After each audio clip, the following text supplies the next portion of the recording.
Welcome to the WAN Show, everyone. We got a great show lined up for you today. Lots of fantastic topics, actually. We have far too much to talk about. I said fart. Oh. Fart too much. Nice. Good work.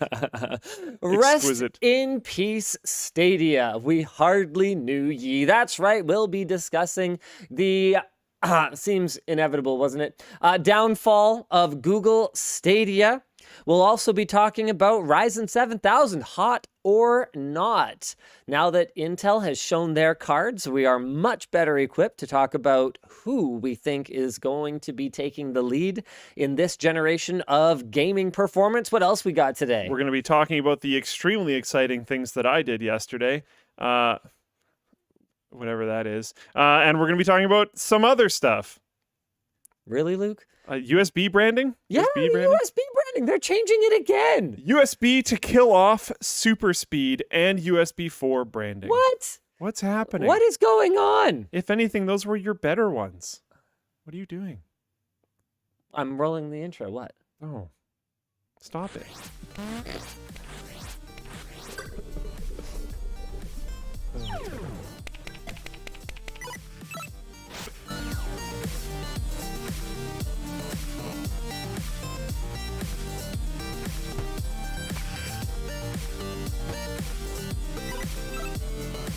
The show is brought to you today by KIOXIA, 45 Drives, and SecretLab. All right, why don't we jump right into the headline topic today, which is that the USB Implementers Forum is changing the branding again. I just want to give a shout out to GD Felt over on the forum, longtime member, first time poster. I actually don't know if you're a longtime member. First post on the forum. In 2019, okay, so why don't we go through some of what has led up to this moment. In 2019, Not a long-time member. the USB IF implemented the following name changes. They took USB 3.0, which was pretty self-explanatory. Pretty straightforward. You get it. It's the first one. It's USB 3. You had your USB 1 and 1.1, okay, that was the slow one. Then you had your USB 2, okay, that was the fast one. Then you had your USB 3, that was the faster one, okay? Easy. Good. Yeah. Okay, they renamed USB 3.0 Which was good. to USB 3.1 Gen 1. Which is bad. Okay. They renamed USB 3.1, which was, I don't even remember now. Was that the one that was like 10 gigabit?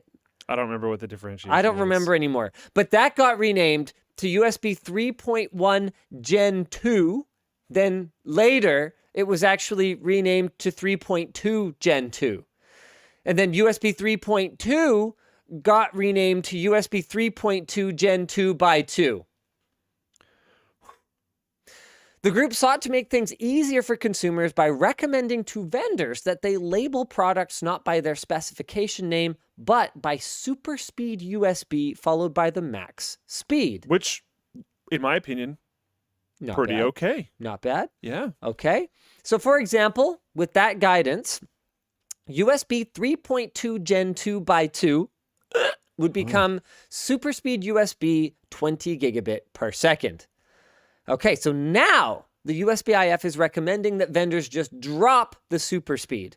So USB 3.2 Gen 2 by 2 super speed USB 20 gigabit per second is now USB 20 gigabit per second. I like it.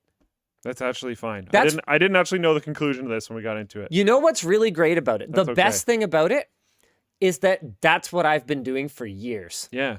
Because no one says super speed USB. Instead of trying to do any of this, like you guys will watch me, and I don't always do it because it wasn't a formal naming convention. It was just something that I did because it was the only thing that could possibly make sense of this for me. Is I'll be holding up a laptop or I'll be looking at the back IO of a motherboard and I'll be like, yeah, it's got 4 USB 10 gigabit ports, because that's the only thing anyone cared about. Yeah. Was how fast does it go? Yeah. I don't care by how many things of what super speed, whatever. gen thing it is. I did like the logo setups that they had for it.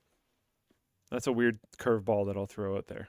Okay. I didn't mind that. So they have good graphic designers and bad product naming people. Well, no, like here, I'm trying to find one. I found an article from How to Geek that might have it, if I can find it. No, it showed on Google Images. I hate how Google Images works now. Can I use this? I still get angry when I right-click a Google search result and go to paste it somewhere, and it's like 14 miles long. Okay. Okay. My generation remembers when you used to right-click it and it didn't have any of that tracking crap in it, and Yeah. it was just the actual link. Yeah. I need an extension or something that like, fixes that. I Okay. need that. Hold on. Boom. There. The port and cable logo. I liked that. Is that going to change? This isn't even the one that I thought it was. Which one? Darn it. Which one do you like? I brought us to the wrong thing. Okay. Wide cam. Where it shows the SS. I got you. Where it shows the SS thing and then it shows the cable and it has the speed under it. I thought that was good. Okay. It's I very think I know the one you're straightforward. talking about. I'm like, okay, that's a USB plug. This is the speed that it's at. I'm done. We're good. All right. So I hope they keep the logo simple. Now, where things are going to get a little bit complicated here is that USB has gotten a lot more, well, complicated. So we're dropping super speed, but what we don't know yet is how things like USB 4 play into all of this now that we're dropping the USB 4 branding, because USB 4 is not really just a new generation of USB. It also has the ability to carry a PCI Express signal, which is super different. That's how you can connect things like external graphics cards over a USB Type-C cable. So we're going to have to get a little bit further into this.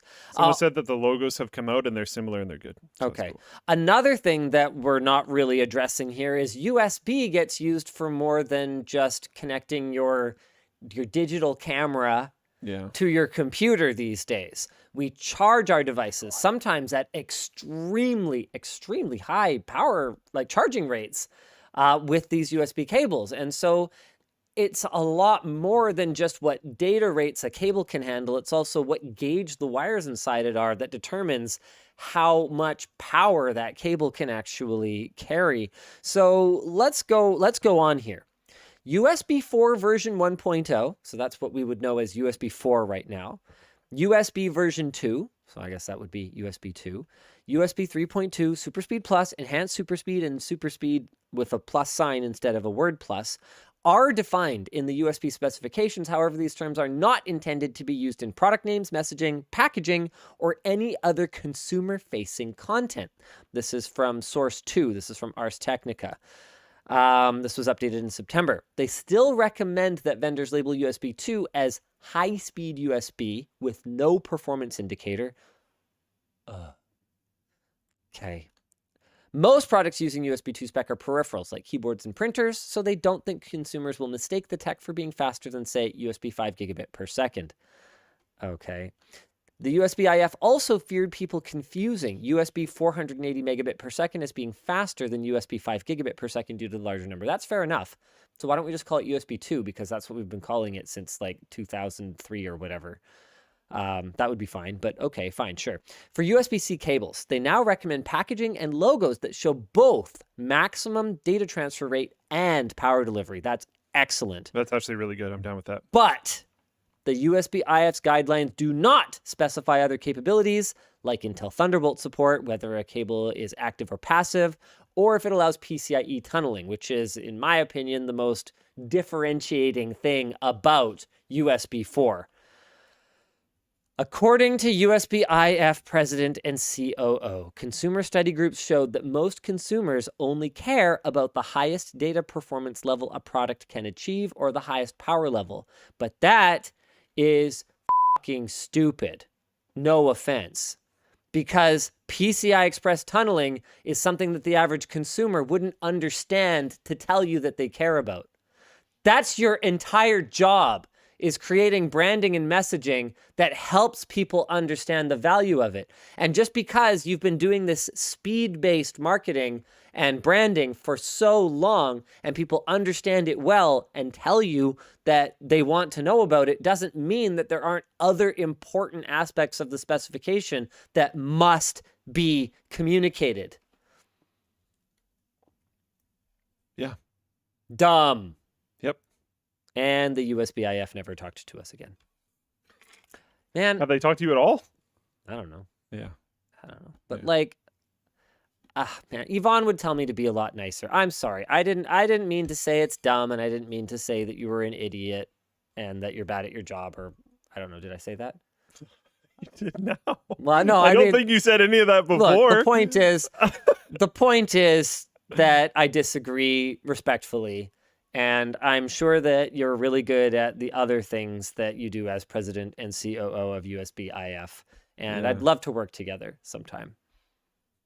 To make better branding, or I don't know. Maybe they could show us cool USB. would you say that this is a move Stuff. in the right direction? Oh, absolutely. There we go. We can There. at least give them a win. It's a step in the right Yeah. direction. Well, I already talked about that before. No, I I know, said that but before. you're doing conclusionary statements, and there is a lot of good here. I would say I don't think it's completely there, but this is a lot better than it was, and this is going to be a lot more straightforward for consumers, which is good because that's kind of the point. Yeah.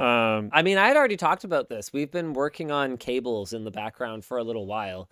And I had already said, yeah, we're just going to completely ignore whatever the USB IF says. We're just going to put the maximum data rate that it can handle and the maximum power it can handle. So essentially, they've just They're doing that, done which is that, good. which is great. That's really good. Yeah, that's a step in the right direction. Good job. Yeah, I think that's about it. We're also going to put whether it supports PCIe tunneling, though, because Yeah. that's Of course. really important. Yeah. Because we're trying to make USB cables less confusing. That's the point, right? But you did good. You did pretty good. Pretty good. All right. What do you want to talk about next? Should we talk Stadia? Sure. Or do you want to talk about your shoes? Because I think the people are waiting for an update on your shoes. I feel like that's more Luke of can't find shoes. No, I did. Okay. Well, normally can't find shoes. Yeah. He's had the same shoes for so many years. I thought he was just cheap. It turns out he's cheap and he has a hard time finding those same shoes that he really likes. And Luke finally found shoes that make him happy. We're talking about We're it now? talking about We're the shoe. doing I it? want to hear Okay. about your shoes. We can open them because I haven't seen them Yeah, yet. let's. Luke, he's doing a shoe unboxing, ladies and Okay, gentlemen. yeah. Hey, Dan, do you mind jumping on that camera? While you guys are getting set up for this, if you want to send a message into the show, the right way to do it is merch messages. I think we probably have some new stuff from the store. Yes, ShortCircuit sweatpants are now available. Mystery lanyards are now available. If you don't care what color lanyard you get, you can save 50%, just $4.99 for an LTT lanyard. Oh, boy. We also have less than 10,000 of the black shaft screwdrivers left for backorder. Once they're gone, they're gone. We have no plan to offer them in the future.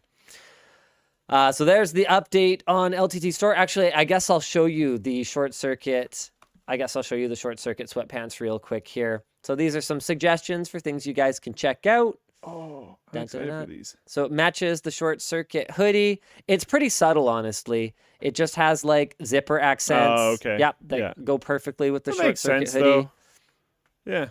Yeah. They're available in a bunch of different sizes, bunch of different lengths. Got nice, cool like lining that matches, good stuff like that. So guys, you can check those out, LTT Store. We just find this is a better way of handling things than doing it with super chats or Twitch things or whatever else, because this way, if we don't get to your message, then you still get your order in the mail, which is pretty sick. All right, I'm switching to the Luke cam. Luke, this is it. Oh no, that wasn't it. But I know how to do this. Aha! Hey, okay. My shoes are in a bag. And so how do you know these are good? I don't. Exactly. Technically. Wait, what? Yeah. You told me before the show that these were good. They should be, theoretically. I well, haven't opened them, Well, so I don't know. I thought they're the same ones. Right now, they are Schrödinger's shoes, not my shoes. So they could be dead. Sure. They could be alive. I mean, a so the dead shoe, shoes would could that be be a- like holes in the bottom? They So could the be. shoes could be alive. Yeah. And by observing them, they could become dead. Yeah. Okay. Well, now I really want to know what's in there. So hopefully shoes. So yeah, the idea is I bought this one pair of shoes. They worked great for me, and I never wanted to get rid of them because I'd go try on other shoes and I would dislike them all the time. I hate padding around the heel. I don't roll my ankles. I've like never rolled an ankle. I Yeah. don't need How nice for ankle you. support. I find it very annoying. Actually, I really hate it. So I love not Luke having has that. fat ankles. He has padding. I have It might be true. His ankles have rolls, so he can never roll them. That would be so interesting. I don't know how that would even work. I have very tall feet. I have very wide feet. A lot of like running and fitness shoes don't fit me very well because of that. Yeah. These ones do. Like, there's a lot of reasons why I like these shoes. But through years and years and years of just trashing them, like I used to box in them. They've traveled with me everywhere. They've climbed ridiculous things. They've done tons of stuff. I threw them in the wash once and then transferred them to the dryer, and the toe got stuck in part of the dryer, and it like heat molded it into a curve. And then I just had to like wear that out over years. Like they are old and rough, and they are at the end of their life. And So, Heineman in Twitch chat says this camera's very sharp, so I'll take that as a compliment for Dan's focus control over there. yeah, good job. Good job, Dan. It's So- actually a C200. Our WAN show cameras are so overkill. So these are theoretically the same shoes. The same shoes. In theoretically very good condition, in actually my size, which is the hard part. Right. I don't have like absolutely ridiculously gigantic feet, but I have size 12s, Yeah. Okay. which can be a little annoying to find sometimes. So this is hopefully my new shoes. They look like they're in pretty good condition. Wow. Okay. Are Yeah. those the same? Yeah. Okay. This And is these are like definitely are these old, or are these like a remanufacture? Theoretically just old, actually legit shoes. I mean, I gotta say, they look like I mean, I guess like shoe enthusiasts are a big thing these days. Not for these. So keeping shoes in good condition, I guess, is a thing. They're a Even little the worn. even the like insole is in pretty good condition. Yeah, like the toe's a little. I don't think these have little been worn. able to be sold at a store for like 7 years. So keep that in Yeah, mind. so they've been used, but they've clearly been not. Do they smell? No, not bad. No, They don't smell like new shoes, no, but they don't smell like disgusting, ancient, gross, disgusting No, shoes. yeah. All right, so congratulations, Luke. yeah. I got feel new good shoes. for you. Thanks, Dan. Well, not really new shoes, but yeah. Yeah, so that's cool. That's the whole shoe story. Hope that was interesting. I was planning to leave that till like way later in the show if we talked about it at all, not like the second topic. No, I was excited to talk about it. What's more interesting, if we want to stay off topic, is what I did last night, but I feel like we should talk about Stadia.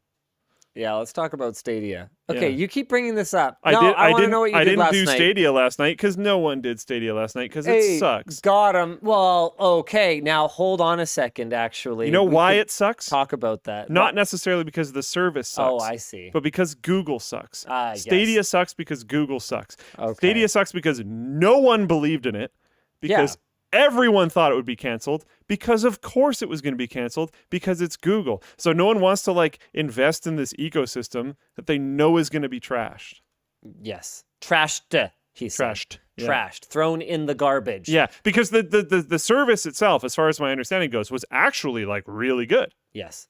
Actually quite impressive. Image quality from the last. Gary from the lab looked at image quality for Stadia versus, is it GeForce now? I can never remember what it's called anymore, but NVIDIA's service. Yeah. And the Stadia image quality was better. I've seen quite a It's technologically like quite good as far as my understanding goes. considering how many people were using Stadia, I've seen quite a few tweets from people saying I actually loved Stadia. Yeah.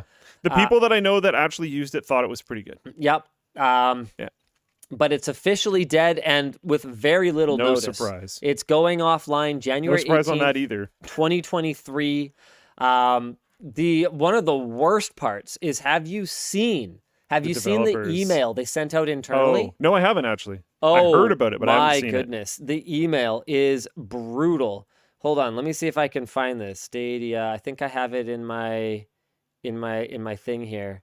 Oh balls. No, I don't see it. But it's bad. Basically, they just sent out an email that was like, yeah, we have an all hands meeting tomorrow, and you should probably prioritize being there. Thanks. About the future of development. And by the way, we're shutting it down. See you later.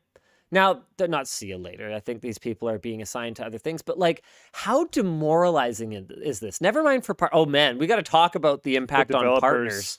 But how demoralizing is this for a programmer, for an engineer, for anyone to put? I mean, they started this like almost 3 years ago, 2019.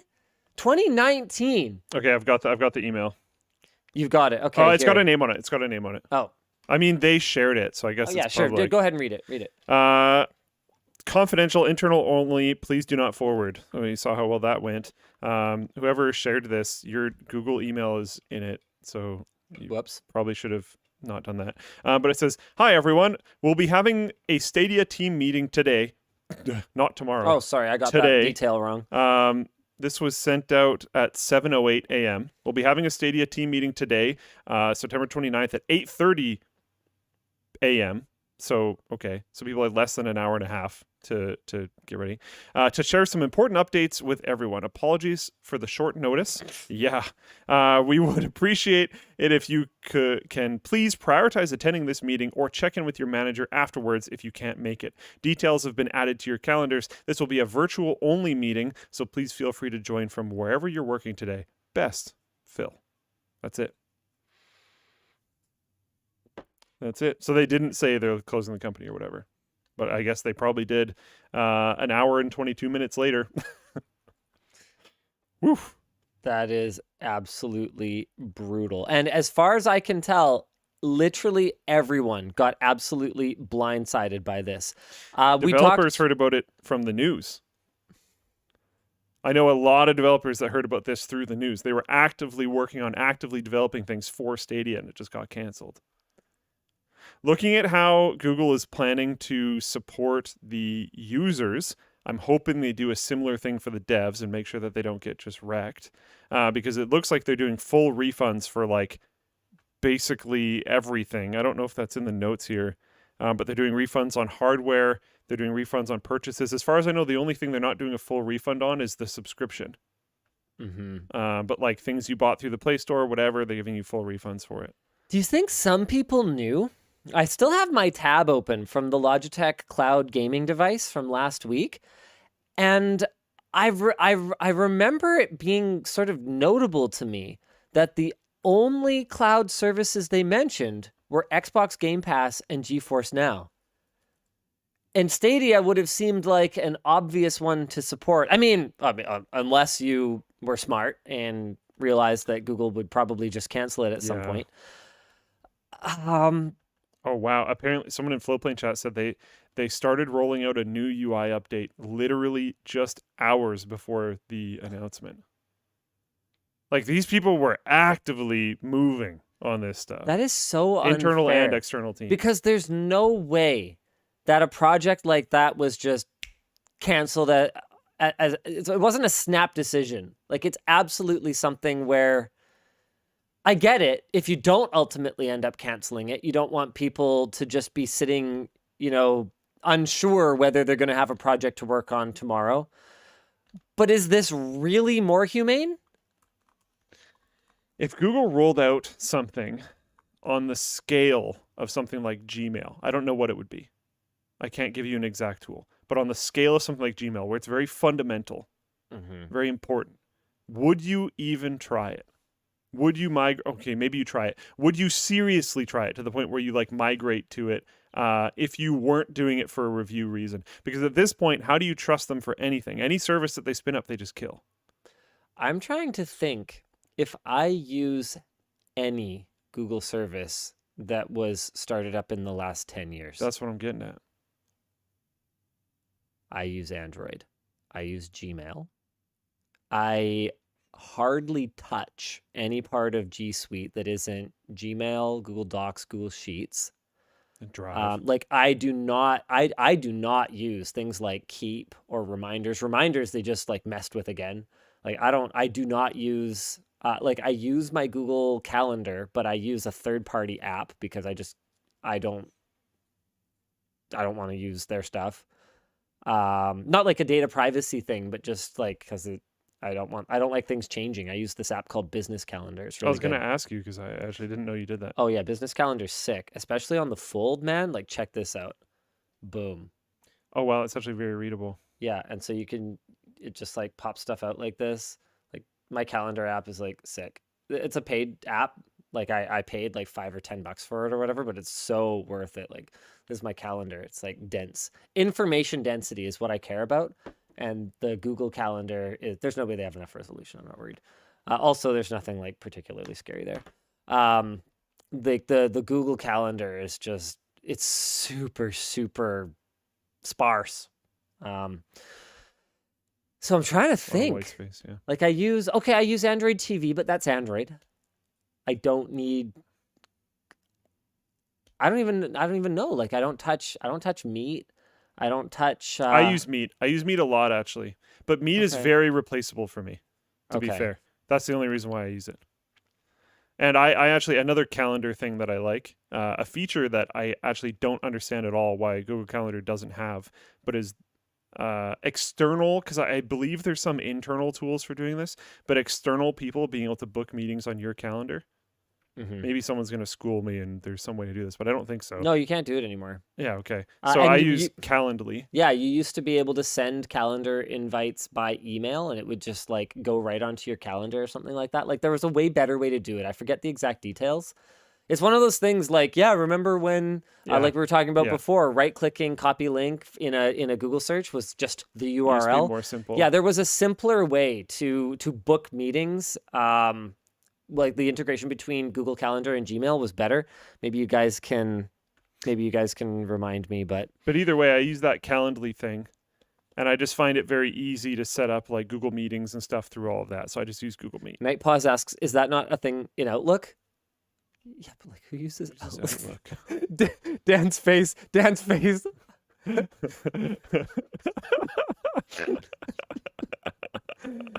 What year is it? Yikes. What year is it?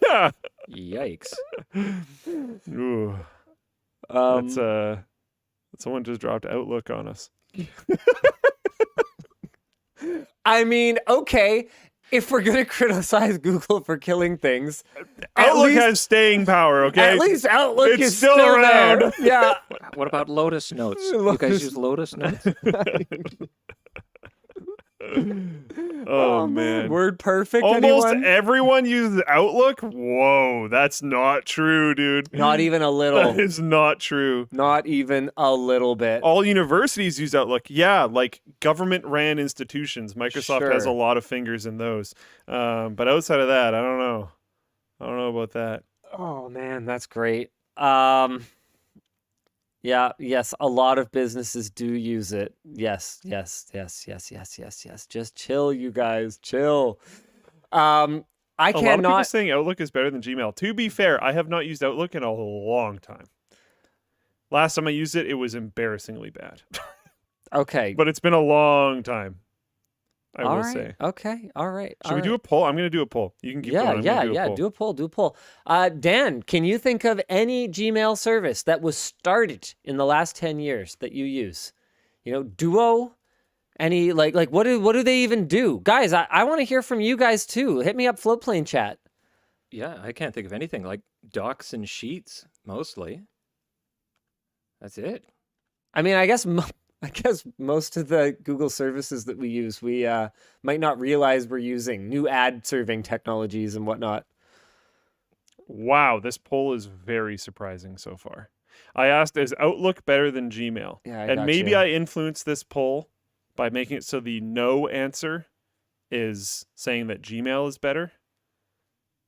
But a lot of people are saying that, like the majority of people are saying that Outlook is better than Gmail. Yeah, right here, Floatplane poll. Wow. Okay, people are talking about like Google Cloud. Outlook on desktop good, Outlook on phone bad, someone said. What the devil is Google Fi? Oh, that's their like phone thing. Okay, yeah, it's not available It's not even here. in Canada. Like they didn't even never mind canceling it. They didn't even manage to completely roll it out. Yeah, rip Google Play Music. 100%. It was so much better than YouTube Music, and I promise you, they know it.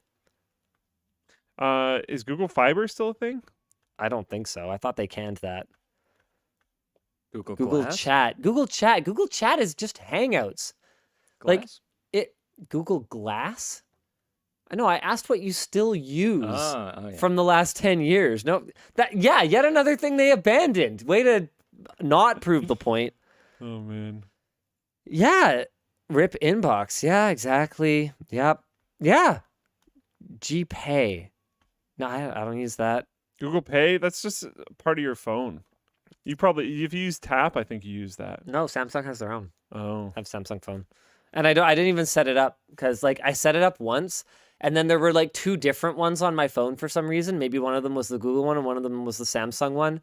And I like got confused. I was stuck without a credit card at a gas station for some reason. Long story. I lost my wallet and I had just dropped Yvonne off on a ferry. So I like had no way to pay Okay, for yeah. fuel. And so I had Yvonne give me her credit card information so that I could enter it into my thing. And then it went into like the wrong one. And then every time I like swipe up the thing, it's like the other one. And I'm just like, you know, it really doesn't take that long to take my wallet out of my pocket. So I don't care. It just makes no difference to me whatsoever if I pull my phone out of my left pocket or my wallet out of my right pocket to tap to pay. I can't. Someone said Waze. Yeah, but they just bought They that. bought it, and when did they even buy it? Yeah. Yeah, all right. Google buys Waze. Yeah, I do use YouTube Music. 2013. That's like right on the line, okay? Yeah. Come on. Man, this is an interesting conversation because you know, you kind of go, yeah, Google, they're like a multi-billion-dollar company. They can make good things. And again, Stadia was good. Well, you use a Pixel. Begrudgingly.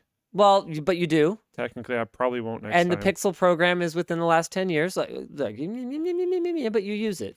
Yeah, but look at the quality level of pixels. I mean, I can't speak to that. I've never daily driven a Pixel other than just to review it. They've never pulled me in. Google Fiber is back apparently, says Floatplane Chat. Killed by Google.com. What is this? I've seen this before. I remember this. There's a handful of people in the Floatplane Chat posting this. 274 different things. Yeah. Extended the functionality of Google Assistant by allowing August 2023, June 2023, March 2023, January 2023, all stated for death. YouTube Originals, December 2022, Google Hangouts. Oh my goodness. What even is Google My Business app? Android Auto for knows? phone screens? Yeah, that was kind of annoying that went away. Okay. Wow. All right. What is Cameos on Google's? Wait, they had a Cameo clone? Shut up. I had no idea. I've never even... What? Killed 8 months ago. Cameos on Google allowed celebrities and other public figures to record video responses to the most common questions asked about them, which will be shown to users in Google search results. FitStar Yoga. This went on for 7 years. It created unique yoga sessions. What? Poly to distribute 3D objects? What am I even looking at here? Google Cardboard. Yeah, because that was going to work. I can't believe that lasted for 6 years. Tilt Brush. Oh, I didn't even know Tilt Brush was dead. That sucks. Tilt Brush was actually cool. Really cool. A couple times, and then I kind of got over it. That's probably why it got canceled. Yeah. But I know that there was like artists that 100% focused on Tilt Brush. Yeah. Like that was their thing, and they made really cool stuff. Cloud print is one of those things that I always thought like theoretically sounded kind of cool, but I never used once. Apparently it was 10 years old in 2020 when it died. Hire by Google. I actually wanted to use this recently because I was drowning. And yeah, it was dead.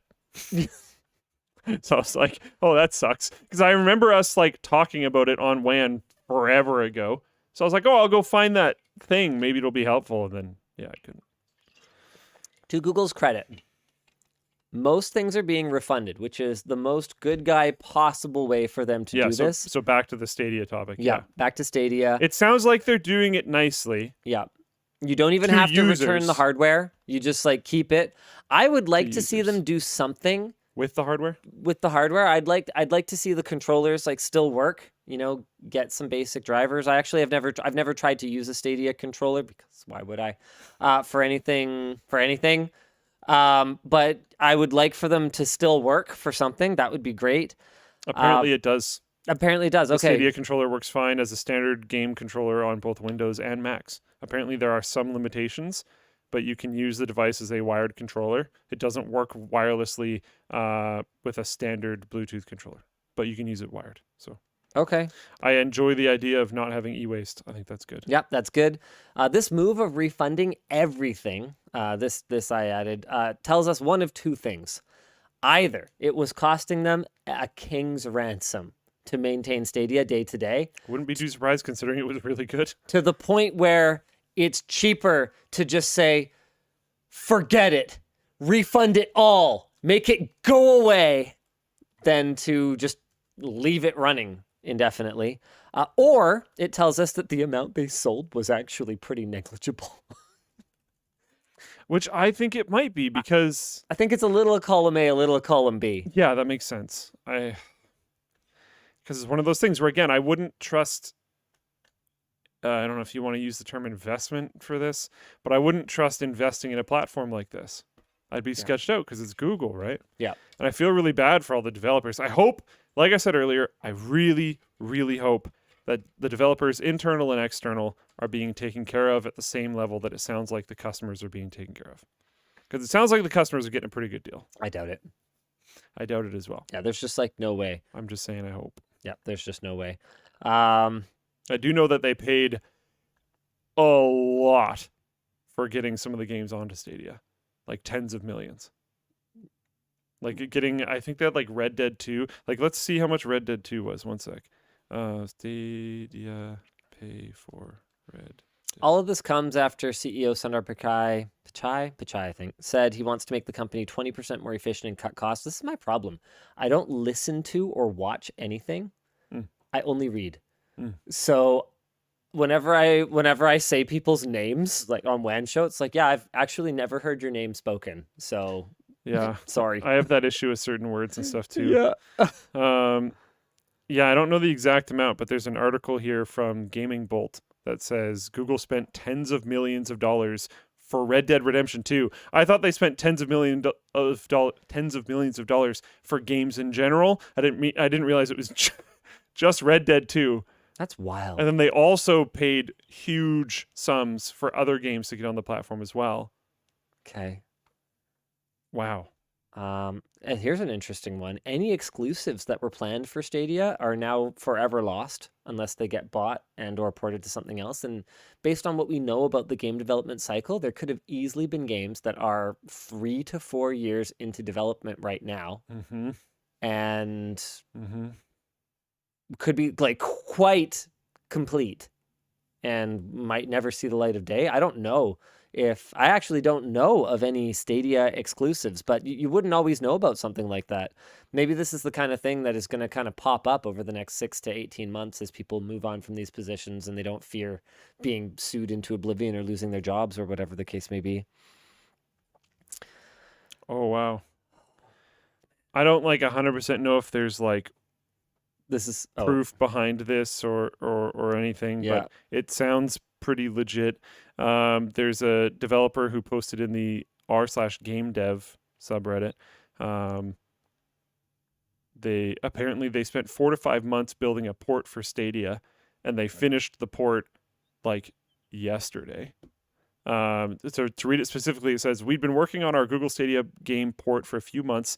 The first time we had about 20 plus issues to solve. 2 weeks later, Stadia showed us 10 more. So it sounds like they were trying to help them, which is actually good. We spent 4 to 5 months fixing everything, learning the technology behind it, and preparing our game port. On September 29th, we had repaired 100% of our faults and were ready to launch Stadia. Today, I was hustling and staying up late in the office to send the last build. Our build could be the last dispatch build in Stadia's history. That's wild. We wish to arrive at this platform. It's really sad for Stadia employees, et cetera, et cetera. Google is offering to continue supporting gaming in other areas and will help devs build and distribute gaming apps on Google Play and Google Play Games. Thanks, Google. How long will Google Play and Google Play Games exist? How long will that help exist? I don't know. Man, you guys got to shake this reputation of just like throwing things at the wall and then even the ones that stick, just letting them fall off the wall eventually, or rot on the wall, rot on you got like a rotten spaghetti wall now. Like, I just don't understand what is going on over there. It's brutal. Consumer trust, I hope, is low at this point, to be honest.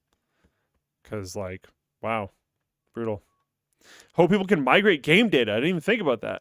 Yeah, that sucks. Oh, That's why. this is one of the reasons why I wouldn't want to adopt a platform like that. You know that Fantasian game that I'm waiting to play because it's exclusive to Apple Arcade? That's why I'm not playing it. Yeah. It's not that I'm not willing to just pay for Apple Arcade for a month or two while I play this game or like whatever. It's not like I don't have plenty of iOS devices. Fine, whatever. I'll play a game. But I don't want my save data there. Mm-hmm. I want my save data on something that I think might actually exist at some point, like Yeah. on a physical device that I own. Yep. And this is a huge knock for cloud gaming, because I don't think that everyone would go back to a game that they played, 5 years ago or something like that and want their save data. But I have some games, sorry to cut you off. I have some games where if there's like a note-taking system or something in the game, and I'm pretty sure this is the last time I'm going to log off for a while, I'll like leave my character looking at it and like write myself a note of like, this is what you were doing. Yeah, for sure. Like if I ever wanted to go go back to back stuff. and play Dragon Age Origins with my character, I could. It's a save file on my server. Like I have it, right? Yeah. And that's something that's not an option here. We've apparently been offered a Stadia dev kit from a developer who was going to launch a title on Stadia Pro next month. I guess do you guys want to see it? You guys want to see a Stadia dev kit? That'd be interesting. I'd be pretty interested to see it. Like, what would a Stadia dev kit be? Because it's like, Just a is Raspberry it just Pi. is it a little mini server?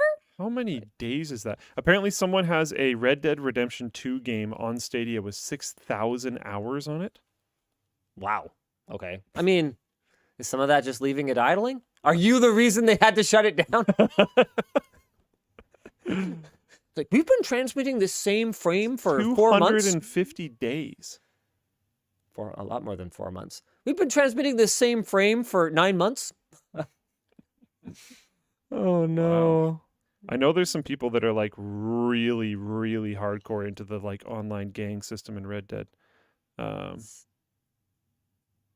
using it all. Terrible. Apparently there's an article about it. Wow, that's so brutal.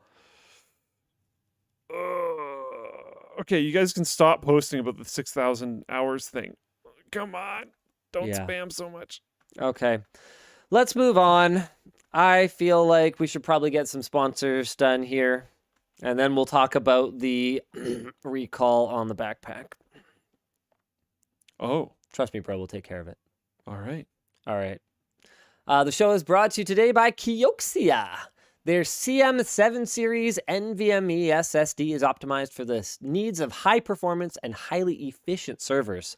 It is PCI Express Gen 5, NVMe 2.0, and has the capability to support U.3 systems. The CM7 series is available in both the new EDSFF E3S and 2.5-inch form factors, up to a massive 30 terabytes per drive. 30 terabytes. That's in a an lot. SSD. Yeah, it's wild. That's And on pretty top of that, it's rated at read speeds of almost 14 gigabytes per second. That's not a typo. Gigabytes, not gigabits. You can learn more about their CM7 series enterprise SSDs at the link down below. The show is also brought to you by 45 Drives. 45 Drives is an open platform, fully supported storage solution that helps you not spend your entire budget on storage infrastructure. Their offerings won't just store your data, but they'll help save you money and headaches.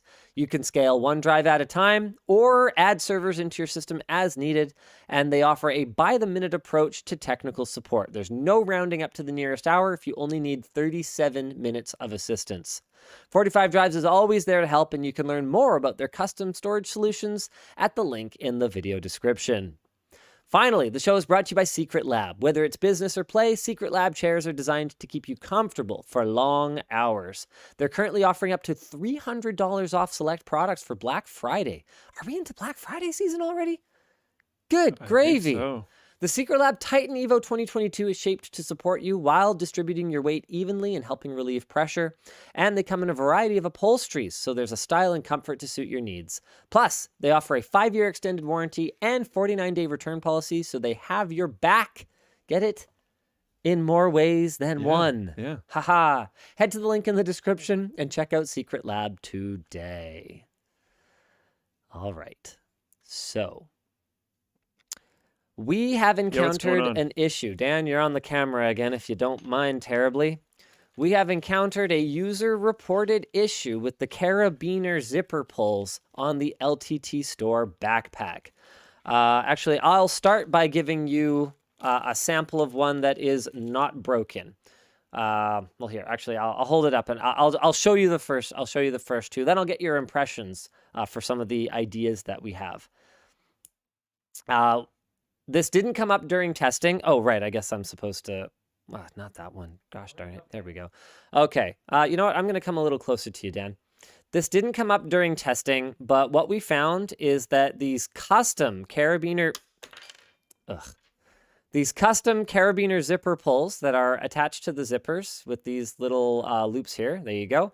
And they have like a little carabiner doodad on them. You guys can see that pretty well there. Yep, that's cool. They were custom designed for our backpack, and they only have a very, very skinny little bit of metal here. What's that? Really hard to see. Do you think so? Looking at that, I think so. The background is too dark against the. Well, the I got my black hand carabiner. here. Yeah. Oh, here. Well, hold on. Idea. Back of the laptop, maybe. Oh yeah, sure. Let's go back to the laptop. Yeah, that works. Okay. Yeah, there we go. No, you can leave your laptop there. I got the. Yeah. There. It's pretty low. Okay. Yeah, there we go. Yeah. Okay, so it's got a little wibble wobble thing here. Okay, so unfortunately, and this never came up during our testing because I only ever used these to clip to each other to keep the zipper from coming open and just to kind of look cool. So maybe someone grabbed it funny, or maybe they tried to hang something from it, which not really intended for, but given how much work we put into the durability of other aspects of the bag, we should have caught it. Yeah. There's only a skinny chicken piece of metal here that holds this in place. So while the spring is fine and it'll last for a long time like this, if you put pressure on it from the side, oh, you can break it off pretty easily. Wow, yeah. Yeah, that was not a ton of force. No. So, to be clear, past third-party lab tests, so our supplier follows ISO 9001 for quality, past testing within their system, and through our third-party lab for expected force applied during normal use. However, there will always be some part-to-part variance across 160,000 pieces, right? There's 4 per bag. So there's always going to be a failure rate, but it's clear that this is a core component that I think just accidentally could have a higher failure rate than we consider to be acceptable. So, nope, you're not done yet, Dan. I'm so sorry. You got to have a look at some of our new options. Okay. Yep. So what are we doing from here? We're actively working on a solid long-term solution, which should include a care package for everyone who bought the backpack that will include 3 things. Standard regular zipper pulls for people who want to opt out of the carabiner entirely, and there are reasons people might want to do this. Maybe they want to put a padlock on it for even more security, or if they want to check their bag or whatever the case may be. That is some feedback that we got, so I guess this is an opportunity to rectify that. We are also working on, it will also include an updated carabiner pull, and we are working on, we've actually already prototyped it, but they didn't give it to me for the show today. We're working on just a cheap injection molded tool that will help you pry up the little retainer for the carabiner pull that you have on there. And then the other end should allow you to clamp it back down and replace it with either a standard zipper pull or a replacement carabiner pull. And this is to everyone who has currently received backpacks. What about the staged orders? I believe, actually, that's a good question. I don't know what will happen with those. We'll figure it out. Okay. It should be a fairly small operation to swap them, so either we'll swap them or we'll include the swap kit. It seems to make more sense for us to swap them, but I don't know the answer to that, so we'll have to figure that out for you. All right. So in the meantime, here are some examples of carabiner pulls that we are looking at that you might end up getting because the original one is not so great anymore. You know what? No, I'll show you this one after. Let's start with this one. And Luke, do you want to kind of have a look at these and tell us your thoughts? How does this go in a zipper? Well, it would be a lot smaller, Okay. but okay. it would be kind of like that. Yeah. If you want to hold it just a little more in front of the laptop. It's a little odd. You can still get some side-to-side There you play, go. but I'm putting quite a bit of force on that, and Yep. nothing's really happening. Yeah, well, it locks. That's the difference. Oh. Yeah, anything that locks is going to be a little bit better. Yeah. I pushed pretty hard in both directions. Yeah, and it's fine. ugly and looks like crap. Yeah, pretty much. So it's out. We've also got this one. It's also like Dan, don't way try too to big. follow us too much. We'll follow you. come We to can you. see you. This one just has like a little wire majig here that So this kind is of. similar, but only one You know what? direction. No, I got to hold this way closer. Okay, let's get this boy. Let's get this boy close. There you go. So it's just a little wire thing. Looks like crap, especially compared to the original carabiner pull, so I don't consider this acceptable either. Both of these are cheap, so that's a good thing about them. This one is, I'd say, the closest to our existing Yeah. carabiner pull. So does that have like basically shields on each side holding it in place? Is that what's going on? It's a lot thicker metal. We Hmm. could also re-engineer the original one to have like thicker metal sides like this one does, but we found a solution that we like better. Okay, this one I'll let you play with. It's really expensive. Of course. I have no Dan, here. I have notoriously expensive taste. It looks beautiful. Is this how it will look like final product? No, it'll be smaller because it's really yeah. big. So it'll probably look very similar to this. So the camera can't see it at all, but it looks like it's like tempered. Is that? It's titanium. Oh, okay.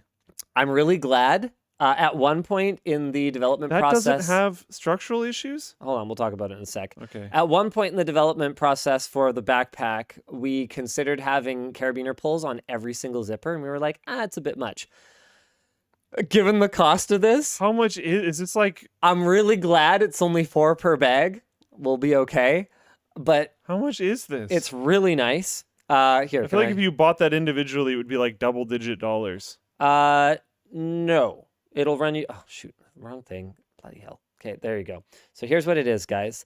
It's a one-piece. Here, I'll hold it here.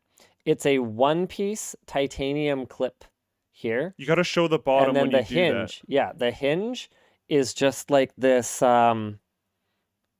It just bends. It just bends. It's got like this, I don't know, shape to it that kind of, yeah. Oh, okay. Oh, yeah, there try you and let go. guys there you go. There you go. That's There you a go. good So it's angle. got these like slits in it, Yeah. but because it's titanium, it's super strong, and so it bends Have you both gone here side to and side? here. And then side to side, it doesn't give any Fs because it's titanium, right? So you could just, I don't know, do whatever you want to it. So it looks like it and then moves a put it fair back. amount, but Yeah, it's not so going it to might break. have a little bit of play, But it's not going to break. but it shouldn't break. So this is the, thanks Dan, you're good. This is the current front runner solution. So everyone who gets a bag will get something. And it'll either be like a pack of something like this and standard pulls, or a re-engineered version of the original carabiner pull and standard pulls. And then we're going to be working on that tool. One thing that I want to warn you guys about now, don't feel like, oh yeah, this weekend I'm going to go do this, so I'm going to change my pull. No. The way that the YKK zipper is designed is to be permanently installed. So yes, you can bend it up and you can bend it down like once. Otherwise, A lot of metal doesn't like doing that. yeah, it'll fatigue the metal and it Yeah. will break. So please no do that. And that's not the kind of thing that we're going to be like, oh, this is your third bag. Yeah, well, these things happen. Here's a new one. Like, don't do that. That's intentional damage, because it will be very clear in the packaging of the replacement kit that you are intended to do it once. A bunch of people saying they like the S carabiner, which That is looks like the ugliest one out of all. like ass. And scaled down to the size of a zipper pull, it's not going to work very well. It's not an appropriate design for what we're doing. Yeah. As a former fastener salesman, please reach out to a smaller fastener specialist for more and cheaper options. Please, please. I mean, it's not a fastener though. It's kind of just a decorative zipper pull. Like it's not intended to really do anything. That was another one. thing. I saw a picture of someone talking about this, and they were like, "This isn't built like how it should be." And then they had like a climbing carabiner. I was like, "These are not." Yeah, it's not for climbing. They just link together. They're not supposed to be load bearing. They're not. They are. Just that side to side pressure was unacceptable. But Morka they're also asks, not for that. why even show the ones you're not considering? To show you guys kind of what we looked at to ultimately reach what we think is going to be our best option, so that you guys can understand the process. Are you complaining that we're just being transparent? I don't get it. If we're at risk if we use the fancy one. If that was a thing, we wouldn't use it. We will find a very good solution that people will be very happy with, and everything will be okay. Yeah, it'll be all right. Don't worry, guys. We got this. Yeah. All right. Oh, in other... So it's not a recall in the sense that people are to send their bags back. No. Yeah, okay. No, it's... I mean, you can recall a component of something, and the solution is just to send people a new that thing. Yeah, okay, yeah. Cool. So that's the way we're going to handle it. All right. In other controversial news, the Oura Ring, excuse me, video got pulled from ShortCircuit this week. Yeah, I know nothing about this, but that was very surprising. Yeah, so our history with Aura, and I'll explain why I've changed my pronunciation here in a moment. Our history with them is a little complicated. First, we were going to do a sponsored video for their Gen 2 ring, which they sent us, and I used for a while and liked. Then that never happened, or maybe we shot it and ultimately didn't publish it. That somehow the deal fell through. It's like, okay, it happens, right? I liked the product. I got an upgrade offer to the Gen 3 ring that would make it so that I would not have to pay the monthly fee. They basically said if you have a Gen 2 ring and you upgrade to the Gen 3, you will be grandfathered in for life to not have to pay the monthly subscription. I was like, I like this product. I do not like monthly subscriptions. Fine. Gen 3 ring has some cool new features. I don't really care about them, but sure. So I was using that for a while. Maybe they saw me using it. I know a lot of you saw me using it and asked, oh, what's that? What's that? How do you like it? Et cetera, et cetera. So they reached out and they were like, okay, let's try this again. So their new Gen 3 Horizon design, they sent it over. We shot a sponsored ShortCircuit. We got as far as uploading the video. In the video, I talked a lot about how it is a product I actually use. I like it.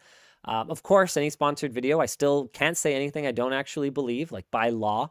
Some people don't take that very seriously. I do. So everything I said was stuff that I believed.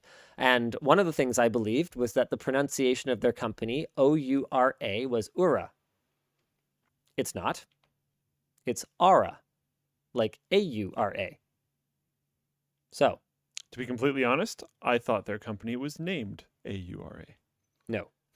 It's O-U-R-A. Because I think I've heard you say it more than I've read it.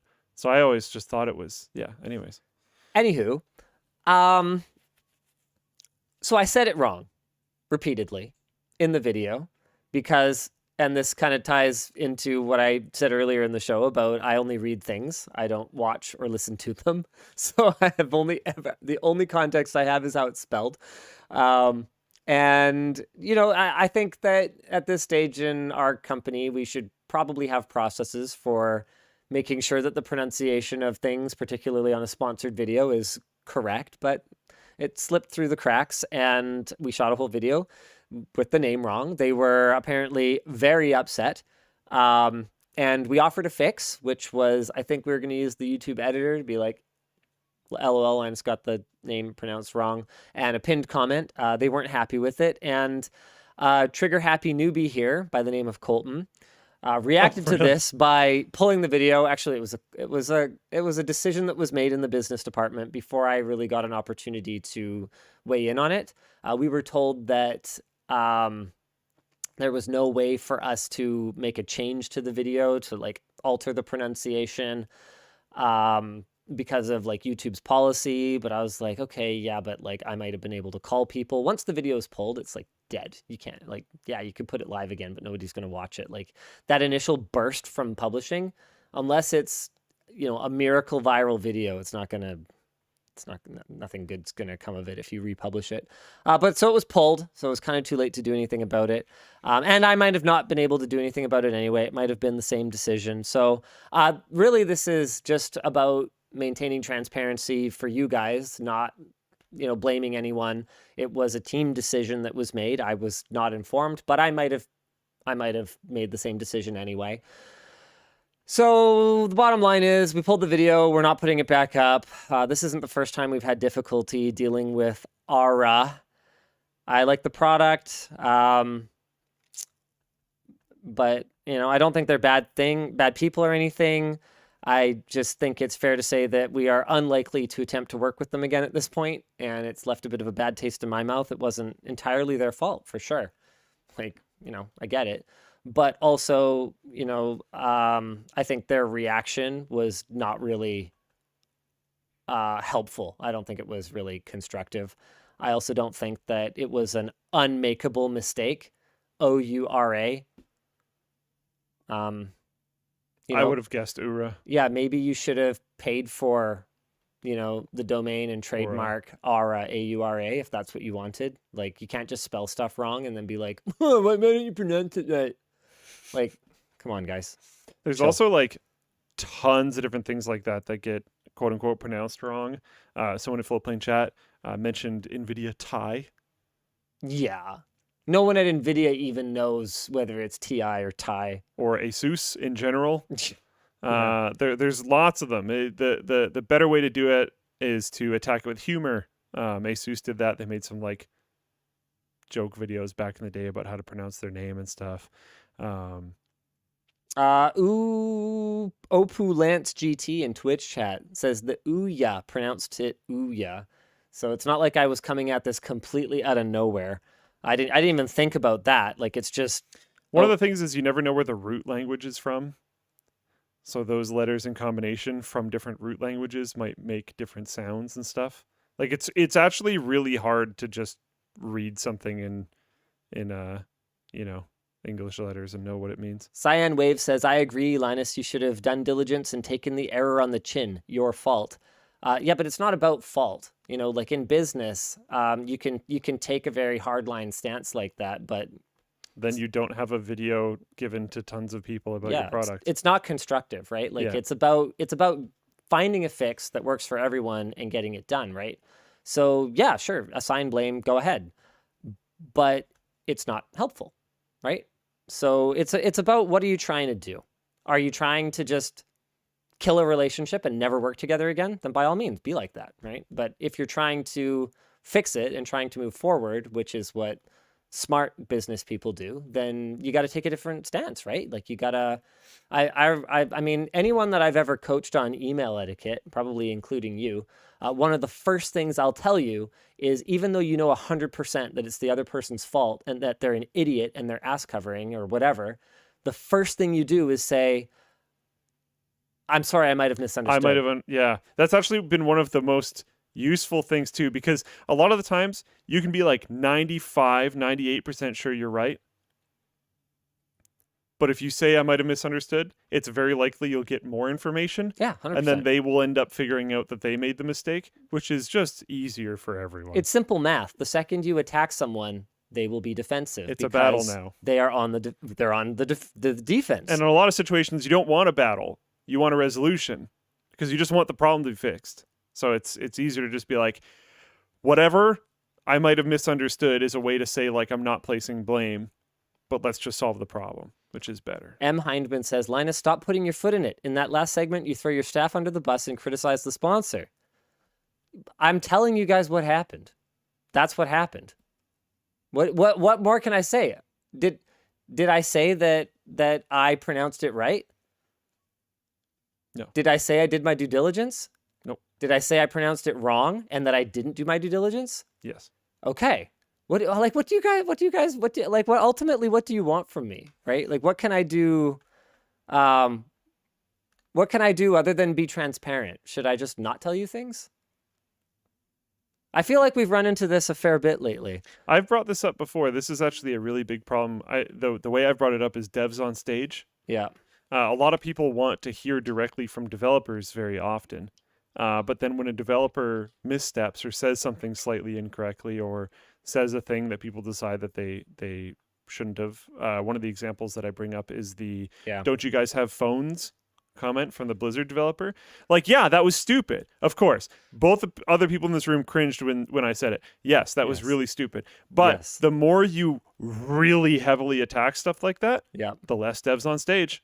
That's true. Because they're going to throw a PR person at you. And like, is that really what you want? Because you got to think about what you're attacking and what you're criticizing, right? It gets a little sketchy. If you want the real information, if you want the knowledge, whatever, you got to be a little... You got to take it sometimes. Yeah. And sometimes that dev on stage is going to say something real dumb. But you still want that dev on stage. All right. You think you want it, but you don't? Yeah, that's another quote. Blizzard has a lot of them. But Blizzard has put devs on stage at BlizzCon for a long time. So, like, it makes sense. They're going to say some dumb stuff. And it is what it is. On the subject of dumb stuff, the Lab 32 branding is officially dead. Sag. I want to make it very clear that it had nothing to do with Sarah Dietschy. She was an absolute gem about the whole thing. She basically was like, yeah, I mean, seems pretty chill to me.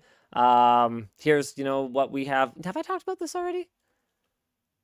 On my show? No, I don't think so. I'm getting like a deja vu moment. Well, at any rate, I've talked about it. Cancellation of the name? Yeah, you've talked about the situation that's going on, but I don't think you've talked about us not running with the name. So she was super chill about it. Amazing. She was like, yeah, we'll make it work. We'll figure it out. And ultimately, because we found out that there was a 30-day return period for the domain, we kind of went, yeah, thank you, Sarah. For real. Like, what a bro. But we're just gonna figure out something else so that we don't have to worry about any kind of misunderstanding. Like, I don't want people misunderstanding us, misunderstanding her, confusing the two companies, thinking they're affiliated. And there was already some people that seemed genuinely confused. So, especially because they launched within the same week, or at least were announced within the same week. Someone in Full Plane chat said, what about Lab 32 version 2x2?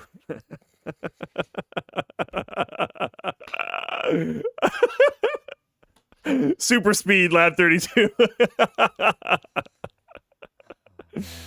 That's pretty good. Yeah. I haven't heard any plans for anything different. Do you have maybe no public thoughts on that, I'm assuming? Sorry, what was that? On a new name, other than Lab 32. Because you're walking back the branding. Yeah. Do you have any that you're leaving towards, even privately? I don't. Well, yeah, privately, I feel like we could just go for, man, I don't know. I think privately, LTTLabs.com, in my mind, is just kind of the obvious one at this point. We tried. We have it, right? Yeah. We tried to do something else, and I think I just maybe give up. We can run with it. I think there's some people on the team that don't want to do that. Oh, there's some people on the team that really don't want to do that. But for better or for worse, it has a lot of brand equity. We already own it. It's easy. It is easy, and we do already own it. And it is very, like, people will know that it's us working on it, and it hits all those points, and that's good. But yeah. There's another topic we can jump into. Lab 64 wasn't available for those of you asking. That's also really and part of similar. the beauty of Lab 32 was that it could be LTT if we ever decided to retcon the Linus Tech Tips meaning of LTT. Lab 32. Yeah. Thanks for clarifying Well, that. I think a lot of people didn't get that last time we talked about it. Right. You've mentioned that before, and I think it whiffed like a ton of people. So I'm trying to make it, because I think the domain was numerical. So I think people didn't put that together. Right. But, that makes sense. Yeah. All right. What do you want to talk about next? Should we talk about DBrand? Lab 69 also wasn't available. We did check. Oh, yeah, that happened. Yeah, let's talk about Ryzen DBrand's thing. 7000. Yikes. Bad situation. Do you know about this? I didn't actually. There- The magnet used to attach the kickstand to the rear of the Killswitch case can affect the RPM of the internal fan of certain Steam Decks. That's a problem. Yeah, That's sucks. not good. Valve was initially shipping the Steam Deck with fans from two different... Oh. That sucks. Okay. So they were shipping the fans from two different suppliers. So TLDR, I haven't even read it yet, but I'm sure it's going to go there. One of the fans is not going to be affected by this, and I'm sure this is the one that the DBrand was working with. That DBrand was working with, and the other one is affected by it. So yeah, it sounds like the Delta version of the fans are affected by the magnet, and then I have no idea how to pronounce this. Huaying, probably. I don't know. Yeah, Sure. those ones are not affected by the magnet. Yeah, and okay, yeah. Steam Decks used by DBrand for testing all have the Huaying fans, or however they're pronounced. Fan speeds dropped by 1,500 to 2,500 RPM. That's a big problem. That's a huge problem. This is a mobile device. You don't screw around with cooling for a mobile device. Yeah, they're That's usually not- pretty dialed in. It's not cool. Yeah. yeah. This fan behavior went unnoticed by other content creators / press outlets until The Verge were shipped a few Killswitch cases. DBrand borrowed a Delta fan equipped model from YouTuber, really cool guy, Dave2D, and confirmed the findings by The Verge. After confirming the issue, DBrand made an 11th hour decision to suspend all Killswitch sales. Per DBrand, word on the grapevine is that Valve no longer uses the whiny Delta fan in the production of Steam Decks, switching exclusively to the Huaying component, which is the one that isn't affected. So that's good, I guess. Yeah, but they're still out there. Yeah, and we have no way of knowing. No one's going to know which one it is without taking it apart. And Yeah. as cool as it is that you can do that, most users are not going to want to do that. After confirming the issue, DBrand made... Oh, yeah. I think I already said that. But they're suspending all Killswitch sales, which sucks. Per DBrand... Oh, I already talked about all this. Where am I? The issue is limited to the magnetic kickstand. The case itself, travel cover, stick grips, and tempered glass screen protectors do not cause any issues. that we know of yet. Yeah. Probably not. So maybe we'll see those separately or something. No, it Not should sure. be fine. There's no magnets in the other ones, so Yeah. it should be fine. Yeah.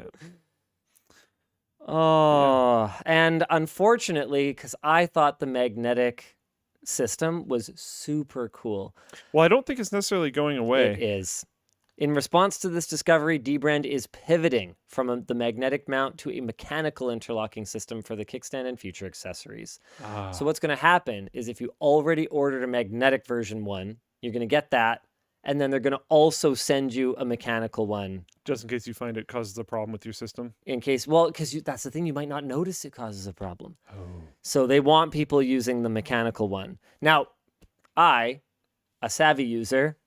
Take it apart, figure I'm it gonna out. open up my Steam Deck, make sure I've got a Huaying fan, and I'm gonna use my magnetic one 5 ever. But that's not gonna help anyone else. If too you bad. have a Delta one, you can buy a Steam Deck fan replacement from iFixit. Yes, that's true. I can't tell if this is Delta or Huaying. But considering they said they're going to stop working with Should be Delta, Huaying. it should be Huaying. Yep.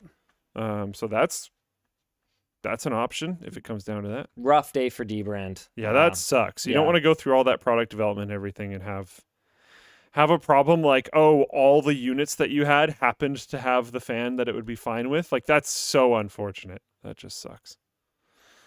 But Whoa, yeah. we just got rated on Twitch.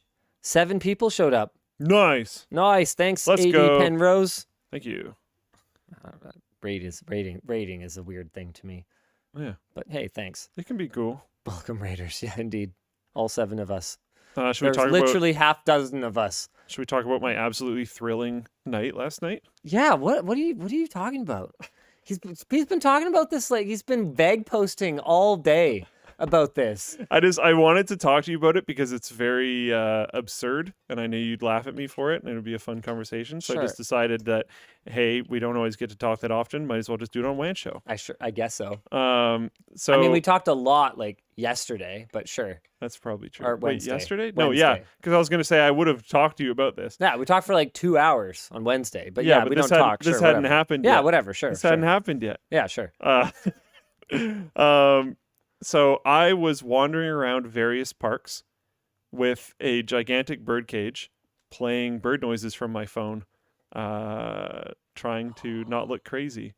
You lost your birds? So I'm smiling because no, it wasn't ours, Oh, but someone else did. So that we were trying to help. sucks. Emma, my girlfriend, found her name's public. It's fine. Emma found she was walking around a park for funsies, and Since she when found is her name public? It's Oh been yeah, I public. guess she streams. I mean, I just try to call it plenty time. Yeah, yeah. I mean, I usually try to do that for people that I'm not 100% sure of, but I'm sure first. She found a little posted little sign thing begging for help in a park, and was like, "We kind of know how to do this." So she was going at it pretty hard, and eventually convinced me to come help. And the strategy, which does actually kind of work, is that you walk around with a cage, because a lot of like house tamed birds understand that cage usually means water, food, and safety. Right. Okay. And you play bird noises because budgies are like super, super flock animals. And the second they hear chirping, they chirp back, and then they want to come join it. So it'll like get them to come to you. And then when they Right. get to you, they see like, oh, cage and food and water. And this is Yeah. that thing that I used to go into. And when I would go into it, things were good. Uh-huh. So it's very likely that they'll actually go inside. right. Also, there had been some sightings of the bird, not by us, and it was trying to socialize with people, and the people would like take a picture of it and then walk away. Budgies are not native to BC. If that happens, try to get it because it is someone's bird And it will die. and here. it will die. Yeah. Like it was very scary for the actually days that it was out. I was very surprised it survived that long. We unfortunately weren't the ones that ended up finding it. Someone else did, which But is good. it got found. Another bird owner found it. Oh wow. But yeah, it got found because again, it wants to be. It was going up to people being like, "Hey, help me." There's a picture online of it sitting on a jungle gym next to some kid trying to be like, "Hey." And you can tell from the body language if you know birds, you can tell from the Yeah. body language it's like, "Pay attention to me." Hello. And there's other pictures of it like sitting on a park bench next to people, just like on the park bench amongst people. Like it was clearly comfortable with people and Right. trying to get Yeah. help, and people just kept taking pictures of Like it and then leaving. obviously a pet. Yeah. Which was crazy to me, but I don't know. But yeah, the person that found it had birds, but was not a part of the actual rescue operation. They just Right. like happened to find it.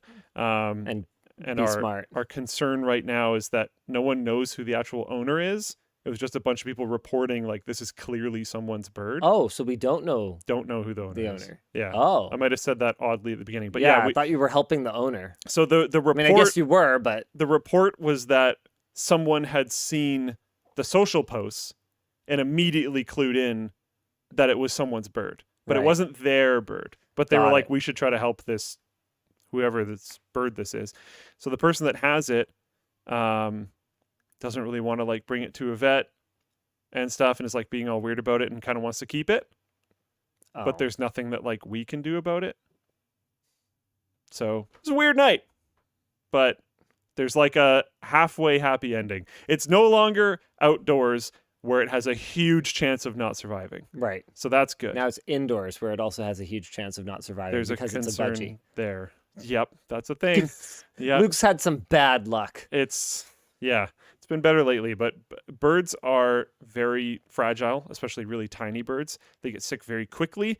They're flock animals. They don't want the flock to abandon them, so they try to hide their sickness.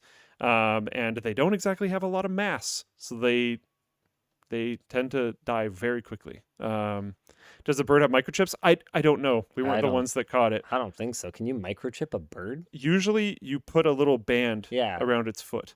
Yeah, So I it mean, wouldn't be a microchips are microchip. a very different thing. Yeah, It's like an injection. I knew what they meant. Yeah, someone else said, "Is it banded?" Yeah, so I don't. If from the pictures, I don't remember. I don't think it was though.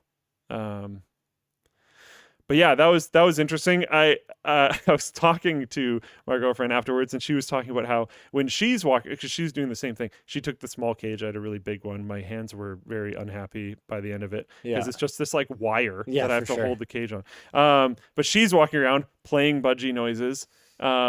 And holding this cage, and a bunch of people apparently were like talking to her, like, "Oh, what are you doing?" Whatever. No one talked to me. Not a single person. I had a lot of people that were like jogging, and they just Gotta love pretty privilege, hey? yeah. Look it up. It's a thing. Just people would like avoid eye contact. They'd run by. I had one old dude who's going for a walk. I walked by him, and he's like in the middle of the track, and he's like walking with a cane and stuff. So I go off the track and walk in the grass just so he has an easy time. And I notice, I can just tell that he has completely stopped and turned around and just stared at me as I walk away. I've seen a lot of things in my life, but I had never seen that before. The amount of kids that would like hear the bird sound, see that I'm holding a cage, and like get kind of excited and look at the cage and then realize there's no bird and just look at me really confused and like, what's happening? Yeah. You have a new nickname in Float Plane chat, by the way, Local Nutter Luke. Yeah, I mean, probably. I was trying to help, okay? Oh, man. But yeah, we went to like, there's a lot of little parks around that area, and the rescue group had like tracked the movements and stuff. So we were trying to figure out like where he would probably be next. Yeah. It's amazing how the difference between nice helper and terrifying person is like a Y chromosome and like 75 pounds. You know? Yeah. Yeah. Yeah. Anyway, should we talk about, do you want to talk about Ryzen 7000 versus 13th gen? Do you want to talk about the fight? Let's talk about the fight. Let's You talk wanna about, talk about the fight? Actually, no. We just did a non-tech topic. Let's talk about the All right, Ryzen. let's do a tech topic. Yeah. All right. General consensus on Ryzen 7000. These are some incredible chips that are bringing massive gains, like 20 to 30% improvements over their last gen counterparts in gaming and productivity. The 7950X is undoubtedly the fastest mainstream CPU available and dominates everyone in productivity tasks. But the expense of the platform is a real issue. Is this AMD I'm talking about? Yeah, that's weird, Or right? is this Intel? You don't think like insanely. So my understanding is, the boards are like $500 each. Yep. That's crazy. That we are seeing prices that are lower now. That was That's just good. right at launch. We're seeing as low as $250 for an ASRock X670E PG Lightning. But AM5 only supports DDR5, which remains twice as expensive per gig as comparable DDR4. And the other issue, as we outlined in our review, is that AMD's own Ryzen 7 5800X 3D has gaming performance that matches that of the new 7700X and only lags behind the Ryzen 9s by like a couple of % on average. So for gamers, the upgrade to AM5 is currently not looking like a great value, especially because AM4 boards and chips are cheap and cheerful. And here's the thing. You can look at AM4 and you can go, well, there's no upgrade path. And that's nice, but not everybody can actually afford the latest generation version of the AM4 platform. I have never been super sold on board upgrade paths. What if you are buying a Ryzen 2000 today because you want to like get a deal? Okay, AM4 for you has an upgrade path. A couple years from now, 3 years from now, boom, you go Ryzen 5000 with that same board. You just got a big upgrade, and probably for cheap. Yeah. Right? So Fair enough. you got to think, not everybody is thinking in terms of brand new today. Yeah. Um, And especially these days, we're like, okay, the performance jumps we're seeing on some of the hardware that's coming out is immense. Like actually just huge. Yeah. But the performance that people need at the same time to reach like competitive frame rates and stuff is not huge and is not increasing at anywhere near the same rate. So the gap between people's computer upgrades is getting like bigger and bigger and bigger as far as I can tell. So you don't necessarily need to upgrade your CPU within generation every single time. But you definitely don't want to upgrade at all if the motherboard's minimum cost is $500, which again, it's gone down, but still that's really intense. When we looked at productivity, the 7600X and 7700X were another issue. They don't really offer compelling performance over Intel's 12th gen mainstream chips, although their higher core counts, though the higher core counts on the 7900X and 7950X allow them to run away with the productivity crown. But that's an issue. Has AMD done it again? Have they gone from the expensive brand that's not really competitive in the mid-range and low end?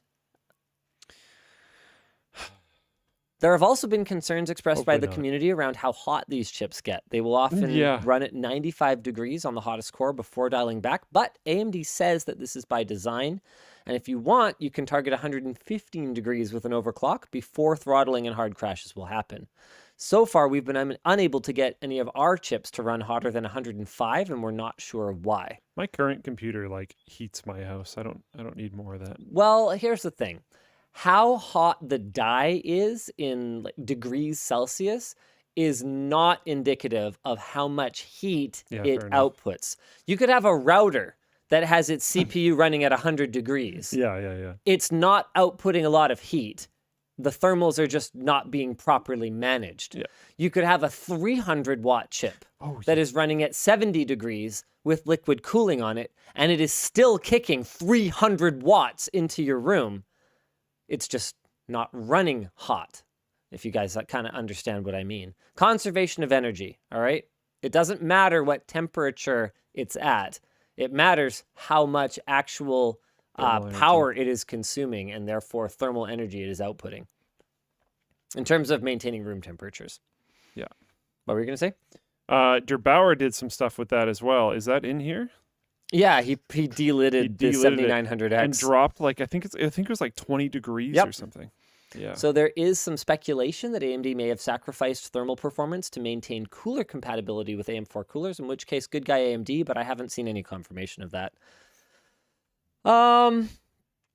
What we didn't touch on in our review, performance scaling with RAM speeds, so we'll have to follow that up. I was going to say that was kind of interesting to me and immediately made me think like, okay, there's going to be another video. Eco mode, a lower power consumption mode for the CPU, and manual overclocking. Now, in the same week, actually the next day, Intel didn't launch, but announced their 13th gen processors, with most of the details really being around the flagship 13900K, 5.8 gigahertz turbo, 24 cores. Now, 16 of those are efficiency or E cores, and only 8 of them are their performance cores, but 24 cores, and their E cores aren't that slow. They're like Skylake level. Like they're not bad, and $589. The presentation was kind of fun. 24% performance improvement in games. In some games, one game. Is it League of Legends? I think it was League of Legends. Didn't know it was one. It was like League of Legends or Dota. I thought it was going to be like 2 or 3 at least. 34% faster in game development. Blender UE5. The Core i5 and Core i7 see similar but lesser improvements to speed, cache size, and core count. And the real winner is efficiency gains. Okay, Intel alleges that at 65 watts, the 13900K, so they also, I guess, might have like a similar eco mode, performs on par with the 12900K at 241 watts in a multi-threaded workload. That's a quarter of the power consumption if that holds true. The big one, though, is that Intel is going to have the affordable platform. Yeah. You can pick up a 13th gen chip, a Z690 board, rather than 790, because 790 only adds some more Gen 4 lanes and USB bandwidth. So you can get a last gen board or a B660 board, doesn't matter, as long as it's got a good enough VRM. You get some DDR4 memory. You throw this 13th gen chip on there, and to be clear, we are going to check this out for you guys. We're going to make sure that with DDR4, it actually performs well.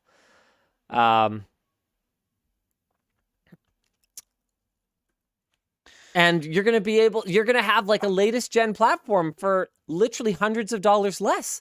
I don't than necessarily AMD. think the motherboard thing is going to stay the same, though. If we've already seen the availability pop up with boards that are half the price of what we were originally talking about. No, okay, so no, AMD's boards will come down. The boards will come down, but they haven't launched their budget chipset yet. And for 13th gen, neither has Intel. But because you're able to use a last gen board and all you're missing out on is some PCIe lanes on the South Bridge, I don't know what they call it anymore, but whatever, the motherboard chipset, IO hub, because you're just missing out on some PCIe lanes and USB ports, for gamers, you're not giving up anything. You go for your last gen board with the cheapo mainstream chipset, you put your latest gen chip, you put your last gen memory. That's another thing. DDR5, yeah, it's going to come down in price, but it sure as heck isn't today. Yeah. And you might be building a system today. Now, this is the kind of competition I love to see because it's going to be back and forth. For 14th gen, right? Intel's probably going to do their thing where a socket compatibility is only maintained for 2 generations. So it'll be a whole new platform with whole new expensive boards, right? Meanwhile, AMD is going to have budget like B760 or I forget what their budget boards are going to be called for this new platform. 6 something? Anyway, whatever. They're going to have new boards. DDR5 might be closer to price parity by that point. And AMD is all of a sudden going to look like the good bet. But I love it. It's back and forth. It's punches. And, you know, I love seeing them duke it out. Okay, a lot of people say they want competition. But they don't really want competition. They want someone to make a product that's like good enough to keep the brand that they like honest. And they're just going to buy that brand no matter what that other company comes out with. But this is true competition. This is 2 real options. Yeah, that's cool. Not just something that's like good enough that the monopolist can't price it at whatever they want. I'm stoked. I think the brand wars are going to cook up because of that. Because for the last little while, it's just been like buy AMD, buy AMD, buy AMD. Mm-hmm. But now that there's hopefully good arguments both ways, depending on like specifically what you're doing and all that kind of stuff, should make things a little bit more interesting. And I mean, you've got mid-cycle refreshes, man. Mid-cycle refreshes are a thing now. AMD's already talking about adding 3D V-cache. Intel already teased a KS version of this chip at over 5 gigahertz, or 6 rather. Yeah, it's exciting. It's exciting. Yeah, it's good. You want to talk about the fight? Yes. Spoiler alert. If you haven't seen the latest channel, Super Fun, we will be talking about the result of the epic battle between me and Dennis. For context, you know, again, like it's so tedious seeing, you know, my words and actions taken in the worst possible light. So for context, no, I did not require Dennis to fight me so that I could like prove my manhood or something. I don't know. It'd be a lot more interesting if you did. Yeah, I don't know what you're talking about. Dennis challenged me to a fight. And what he told me was that he was sick of hearing me complain about my scratched floor. So if he won, I could never talk about it again. And obviously, this was for content. He thought it was a really good video concept. I agreed, so we greenlit it. And the challenge was that Dennis was going to be allowed some amount of time to train. It was not a lot of time. It was not like a normal amount of time for a fight. Yeah, like I think it was like a couple weeks or something like that. Yeah, like actually 2. Yeah. Like it was. Well, he had more time than that. He could have trained, but he wasn't filming a lot it, of fights are so. like months out. Oh, yeah. I mean, I remember being like blown away because I didn't realize how demanding it is when I found out that like top fighters would fight like once a year. Yeah. I was like, oh, okay. Oh, yeah. Well, and they train specifically for that fight. Mhm. Sometimes they're moving weight classes. Like there's a lot of things involved with it. However, I will say this: Dennis trained a lot more than me, which was 0. I help out in my girls' class. Okay, yeah. But that's Because I was it. going to ask about that because we had talked and you said that you didn't train anymore. No. And then when I watched the video, there was footage of you there. Yeah. But like you looked a little rigid and like you weren't really training. So I was wondering, like, were you doing a demonstration? Yeah. Yeah. Okay. Yeah. I'm there to be like a black belt helper in the class. That's and cool. like I go around and That's pretty sweet. help correct form and stuff like that. Like I don't remember any of my patterns or anything like that. So I'm like, But you can see when something's like obviously wrong. yeah, and like if the master is like, yeah, can you help them with this? I'm like, okay, how's that go again? Yeah, no problem, got it. Right. Like I can immediately pick things up again because it's all stuff I've done before. It's just been Sure. 20 years, right? Yeah.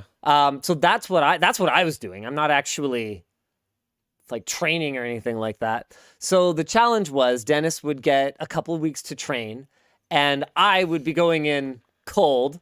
Yeah. Hold on, you're making that face, but Dennis has as much martial arts training as I do. No, I made that face He has a black belt. because I was reminded of the fact that he's doing. So this was a specifically Taekwondo fight, Yes. and he went to a Krav Maga. Well, I don't know.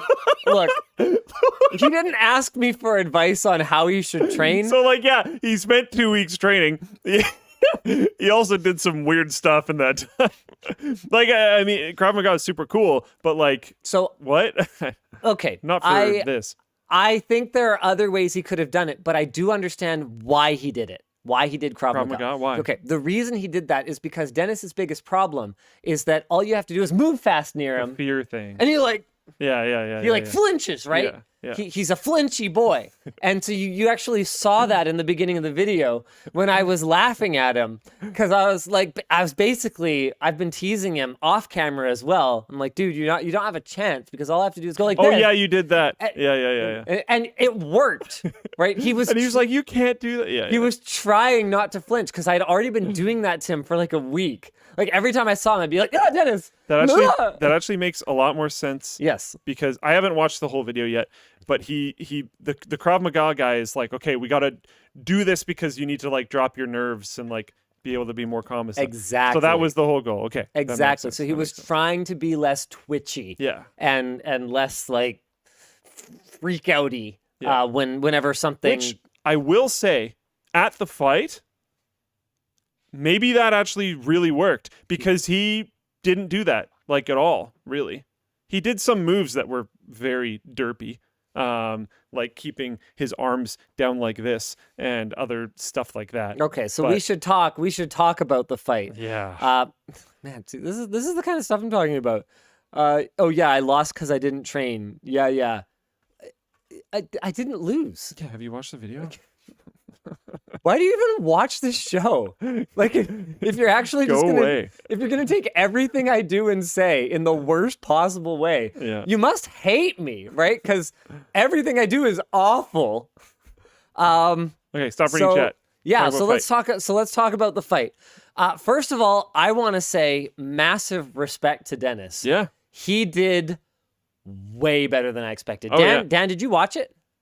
Have you watched the video already? No, I haven't seen it yet. You haven't seen it? No. You should watch it. It's really good. Yeah, So Dennis put up a way better fight than I expected. And B, it's a really good video. Yeah. The training and the behind the scenes. You guys, I'm not going to spoil everything, but Dennis put some serious thought and energy into both giving himself his best chance possible and sabotaging me in the most underhanded ways possible. So funny. I heard about that. Without me realizing So funny. at all. However, I wasn't super thrilled with how the rules of the fight, Oh, not at all. the format of the fight I hated it. played out. Yeah. That's a problem. I would say that a lot of people were confused about the scoring. So for one thing, I will say that the scoring was not actually as abhorrent as it appeared to be in the video. It's the way that it works, and Dennis only flashed up like the scoring system for a second before taking it away, which I guess kind of makes sense in keeping the video's pacing moving quickly, but might not make sense in terms of people understanding what they're watching. The way the scoring worked was that a strike to the body, to the front or the side, I think is 1 point with the hands. A strike to the body, front or side with the legs is 2 points. A takedown, so getting the other opponent's shoulders on the ground, that's 2 points. And then I think it was a kick to the head is either 3 or 4.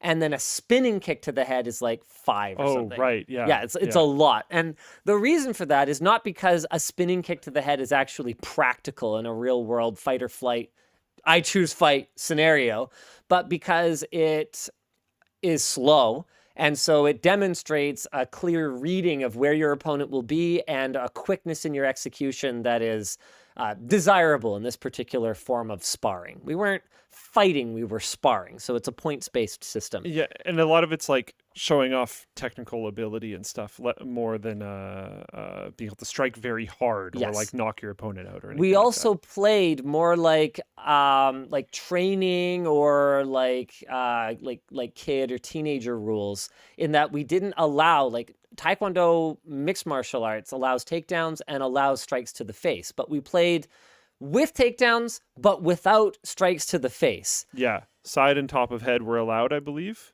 You can kick to the head, but you were not allowed to strike with your hands Okay. to the head at all. Okay. Okay, so what happened? There were some definite, like, referee, I wish the call had gone a different way moments. There's this part where I clearly catch his leg and throw him on the ground, and he gets 2 points For the kick. for the kick that never actually hit me. That was a little frustrating. I also, okay, Dennis, this is going to be a controversial take.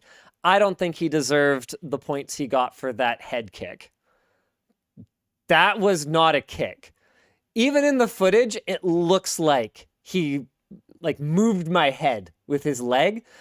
But if you go back and watch slowly, I'm actually moving and his leg grazes my head. I was going to say, because in person, it seemed less legit than when I watched it in video. And in video, because the camera's on the other side of the room, it seemed more legit. I think Dennis, being the editor of the video, might have picked the most favorable angle for that kick to the head. However, that wasn't the biggest problem. Actually, you know what? I'm talking about it a lot. What did you think? Sorry, 1 second. I have to send this message. Oh. I'm asking about a technical thing. I was a little annoyed by a few things. Just in how it was. The fight was very fun to watch. Yeah. The event was very entertaining to be Yeah, at. I had fun. The video was very fun to watch. Something that is mentioned in the video like multiple times, but was like painful in person. Like, it was definitely covered in the video. It was covered enough. It didn't need to be covered more. But the breaks between rounds were actually crazy. Like, the breaks between rounds were longer than the rounds were. And I know Linus actually defends Dennis on this, because Linus is like, I was tired too. But, like, none of this made it into the video, but I guarantee there's footage of me just, like, yelling at Dennis to start fighting, and I'm on Dennis's side. And there's one part when the ref starts counting for him to, like, get up, or he'd be DQ'd if he got to, I think it was, like, 10, which is a long time to count for. But he should have started that counting way earlier, because he'd let him sit there for, like, maybe it was less than this. It felt like 30 seconds. Like, on the ground. Yeah. Like, not like standing, like sitting on the ground. Yeah. And, like, this is not necessarily, I might have said it wrong. This is not time between rounds. This was after a stoppage during a round where they're just resetting to go again because, like, someone went out of the circle or a point was scored or whatever. So Dennis's cardio is even worse than it shows in the video by a lot. A lot. Like, you didn't see a huge portion of the stoppages where we're all just standing there waiting for Dennis. And then he comes out of those stoppages just flying all over the place, tons of energy. I had forgotten about this. After he scored some point, he does a cartwheel. Like, he's totally into it. And then there's a stoppage and he's like, nope. Yeah. 100%. Pretty much. Which, I mean, with the amount of cardio that he has and how tired that he was, the ability to pull it together and push through the tiredness and do some of the stuff that he did, good. One of the other things, though, Yeah. is that as he got tired, and this happens, as you Yes. get tired, your hands start to kind of droop. And any of your trainers are going to yell at you for them to come back up. But he didn't exactly have a corner man. So his hands are drooping, hands are drooping, hands are drooping, hands are drooping. And by the end of the that's fight, my biggest problem. yeah. Is that a combination of Dennis's tiredness and the format of the fight led to Dennis basically fighting like this.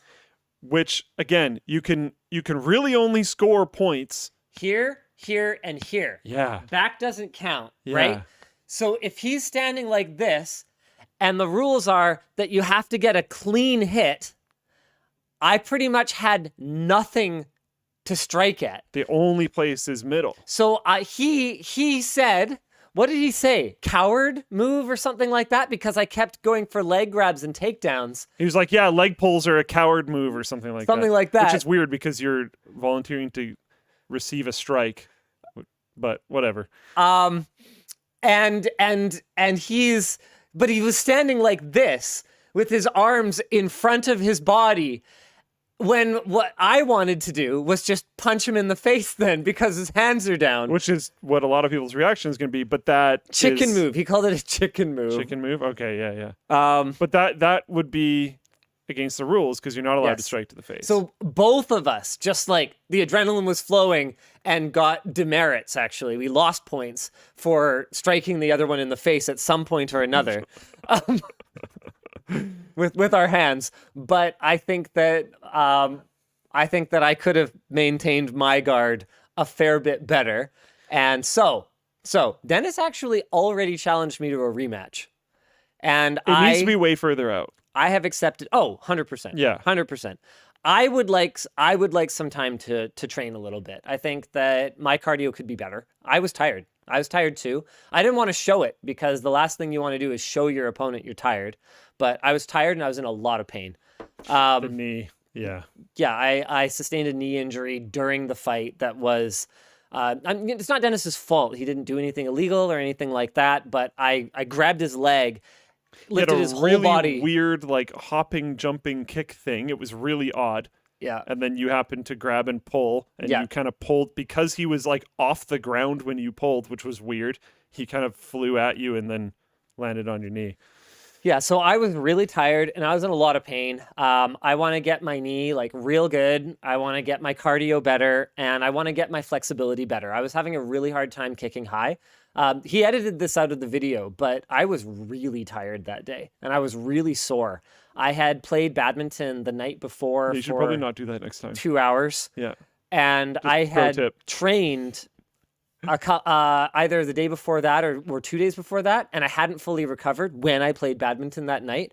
So I was walking into the place, and I didn't show it. I didn't show it to Dennis. So I recorded all of this to other like camera operators, so he would only see it when he was editing the footage.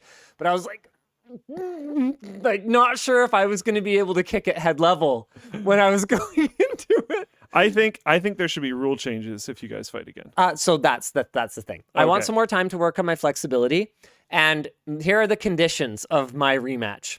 I want 3-minute rounds. Yeah. We only did 1-minute rounds, which is like 3 1-minute rounds. the fact that he couldn't get through a 1-minute round was ridiculous. And the first round was not 1 minute. There's no way. oh really? The first round was way shorter I was than the just next like two. I was just like It felt like the focused. next two might have been longer than a minute. So maybe it made up for it in the overall duration, but the first round was really short. I want delay of match penalties Yes. clearly set out. And the timer needs to start like immediately. Yes. Clearly set out. And punching to the head and face is allowed. You're okay with a broken nose? I mean, if it happens, it happens. He's not going to hit me. I'm just saying. He's not going to Just hit me. do only face? Only face. Yeah. Sorry. What? Headshots Yeah. only? Headshots only. Ghost knives, only. headshots No. only? No, because then you just go like this and Okay, just yeah. kick. Yeah, that's it just true. becomes So like, it's the here's- same problem. here's- You have to have a reason to bring your hands down, and you have to have a reason to bring your hands up. Otherwise, there's nothing to strike at. That's actually something I was going to mention. Maybe this gets solved with face punches being allowed. But I was going to say, if a kick gets blocked to the side by an arm that did not have to move in order to cause the block, I think it should count as points. Oh, I see what you mean. That No, I was don't my think you'd be able to solution. do that because you can keep your like you can feel that they're probably not going for a high strike, and you can keep your hands low. Like that's totally legit. But you'd still move it. Like some of the blocks, he literally does nothing. I know. Yeah. Yeah, I know. A lot Like of it peop- should be intentional. And even if your arm is already low, there's going to be an intentional thing to try to block a kick. and there was just nothing. It just didn't count. I don't know. Trevor W in Floatplane says, I think I'm behind, but holy, those were only 1 minute rounds. Yeah. Like, it was ridiculous to watch. The time, not between rounds, but during the round, the time during the stoppages was longer than the round. For, I believe, round 2 and 3. Yeah, probably. Like, it was... Okay, I'd be willing to be flexible. If he wants to do 2 minute rounds, I 3 could, is, like, pretty long considering his cardio. considering we're making a video too. Like, we've got to show everything, but also edit it, you know, like it's going to end up pretty long. Would you guys be willing to stream it and set a date and Maybe. stuff? Yeah, I'd be down. Because, like, I think it should be an event. I would also be open to, instead of like doing face strikes, we could do side of the head and top of the head or something like that. But you should be able to punch But somewhere. you there. must be able to get a point on the upper body with your hands, because otherwise, think about it. What on earth can you do against someone who just comes at you like this and is just like, kick, kick, kick, kick, kick, kick? Like, there's nothing to do other than grab their leg and throw them on the ground. Yeah. Which is what he's doing. Yeah. Yeah. So I played the game the way it had to be played, but that was not the way I wanted to play it. I wanted to... In Dennis's defense, with the list of rules that existed, he played the game the way he should have done. He did. And he did really well. He did. All things considered. No, I expected him to have about that level of cardio. I did not expect him to be as proficient as he was. Yeah, especially looking at, I watched, there's a Floatplane exclusive with some of his earlier fight training. Like, he clearly had a lot of improvement over a relatively short period that'll of time. happen because if he's you have remembering. training and you're remembering and you're... Exactly. What just happened? I did not expect him. Why did this start doing that? I don't got it. know. That's weird. But yeah, I was very impressed with Dennis, to be completely honest. Yeah, that's about it. Yeah, he did well. So that's my conditions. That's my conditions for the rematch. Someone said LTX. You want to do it at LTX? You know, Dennis actually suggested LTX, and I said no because I thought there was just... LTX is so busy. There's so much going on. Yeah. And the last thing I want is, okay, so let's say my nose does get broken. It would have to be the end. Or I aggravate my knee injury again. Yeah, but we're both going to be exhausted from doing LTX, especially me. That's true. That's true. So, like, yeah. Yeah, I get it, but also... Okay, sorry. Something that someone else mentioned. Why, okay, by below the belt, I don't mean crotch, but why is there nothing below the belt? Leg strikes are a thing. Yeah, it's a thing, but it's also a thing that is very likely to cause injury. Okay. I mean, I get it. The martial art that I trained did allow leg sweeps. Okay. But only like a spinning leg sweep. So it was kind of like how you get a lot of points for a spinning head kick. It's slow. It's slow and hard to pull off. And it makes you extremely vulnerable, because if you go down like this, to put your leg out, you're exposing the top of your head. And we also allowed, so in the training that I had, in the sport that I did, our sparring allowed a back fist to the top of the head. That was the way to make the head count for something. You could do something like that too. Like, it doesn't, yes. The head points that we're trying to get is not because we want them to, like, get hurt, just destroy each other's skulls. You just need to be able to score points there. So if the whole thing was back of fist instead of, like, direct contact, that would be good. Like, it just, yeah. I just had so many opportunities to punch him, so I was like, I just wanted to. There needs to be some way to make you think about where your arms are and incentivize needing to hold your arms up. Yeah, that, like, Lance M asked, was the fight with Dennis cathartic? I think that's a good question. That's a good question. It was fun. Yeah, it was fun. It looked like, other than the knee injury, that you guys were, like, into it and enjoying it. Yeah. Yeah, no, I actually had a blast. Like, I haven't done this in 20 years. Like, And I would do like little tiny tournaments and stuff. Like if I was a teenager, right? Like, you know, kid level tournaments. But I haven't sparred since then. So yeah, it was fun. I don't know. Someone mentioned Luke and Linus versus everyone else. Do you have any idea how many people work here now? Yeah. Be an army. They could just dogpile on top of us and we Yeah. wouldn't be able to move. Yeah. And some of them are like quite large and proficient. Yeah. Like, no. Yeah, that would be probably not even that entertaining to watch. Hey, have you seen the theme for the Christmas party this year? No. It's pretty awesome, if I do say so myself. Yvonne and I worked on it together. Full Plane has like an idea for our own sort of thing. Oh, really? Yeah. So this is it. Everyone gets, there are 10 tables / teams. And because it is our 10-year anniversary, every team gets a theme that is one of the anniversary materials. Oh, okay. So okay, the that's teams cool. are paper, cotton, leather, fruit / flowers, wood, candy / iron, wool / copper, bronze, willow / pottery, and tin / aluminum. So you will be, as usual, asked to coordinate with your team to represent your theme. And as usual, you don't have to participate, but everybody does. Dan, you've done a Christmas party now, right? That's right. Just Yes. the one, right? just one. Yeah. Okay. And would you recommend participating at the Christmas party? Fun is mandatory. Oh yeah. Yeah. No, you got to Yeah. participate. You should. It's part of it. It's good. It's a You got to hoot. go nuts. It's a hoot. Yeah. Gabriel says, you guys always talk about them, but vaguely. Yeah. The reason for that is that, It's an internal thing. yeah, we like We don't to, screen them. yeah, we like to, I don't know, I guess I've never really asked anyone about it, but I want to maintain some separation. Like this Yeah. is not about, this The is Christmas not party is our content. thing. We're not putting on a performance. This is not about public relations. This is not about anything. This is a chance for us to have fun with each other and make it not about making videos for f***ing once, you know? Like everything else we do is like, oh, but it's content, you know? Is it content? What's the content? No, oh my God, no content, just Christmas party, you know? So that's why it's not something that we have contentized. Yeah. Yeah, it's fun though. It's That's fun. cool though. That makes sense for a theme. Yeah, That's yeah, cool. I'm I like it. excited. Yeah, 10 years. It's been a long time. 10 years. Yeah. Wild.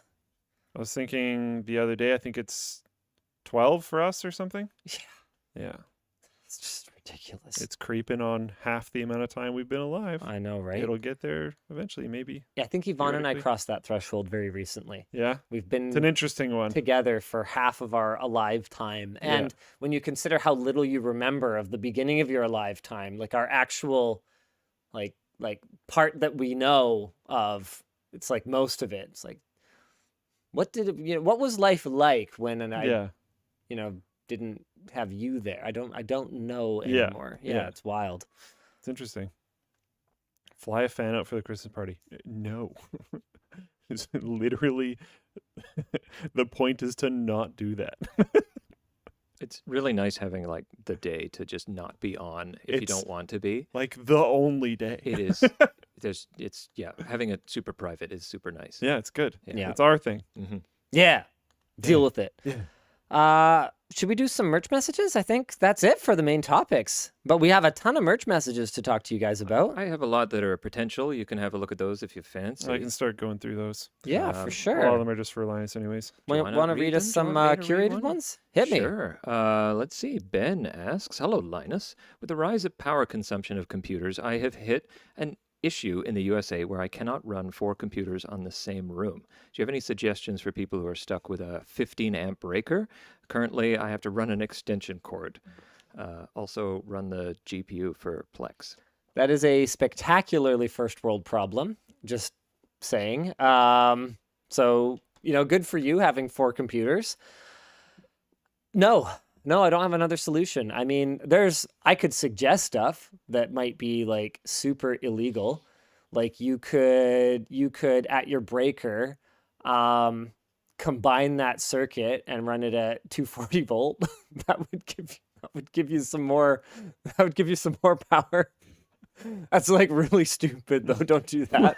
Because you could just like fry other things that you plug into those outlets. It'd be pretty sweet. Because like a computer will run on 240 volt because modern switching power supplies and all that. So yeah, you could do that. Don't do that.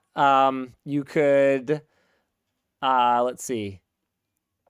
Man, you could buy all new computers that are more efficient. Don't do that. That's stupid. Yeah. You could have an electrician come in and install new wiring with new circuits in part of the room. That's expensive. I'm sure you thought of that, and that's a bad solution.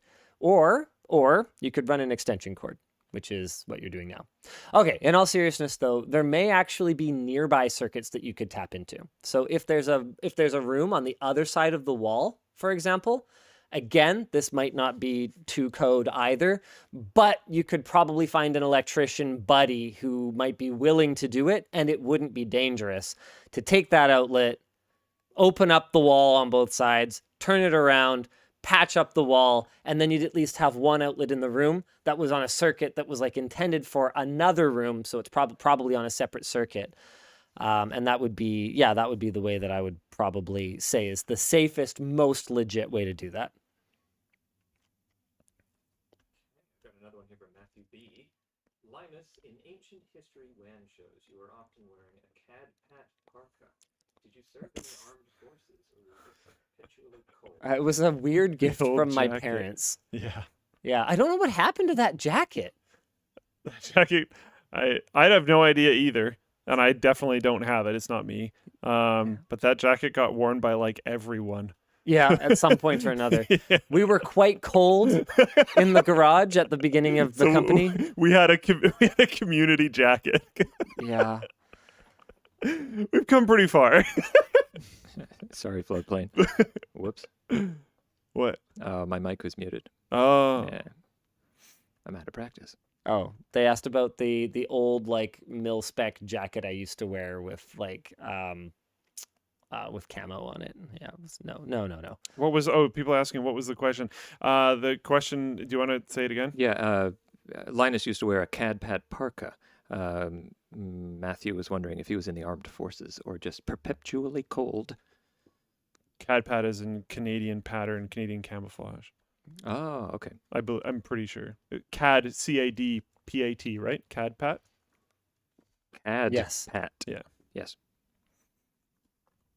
Next one. Sure. This is from Anonymous. Hi, Linus. Do you have any plans to make a video about the massive backpack shipment coming in and how the Creator Warehouse is turning that around?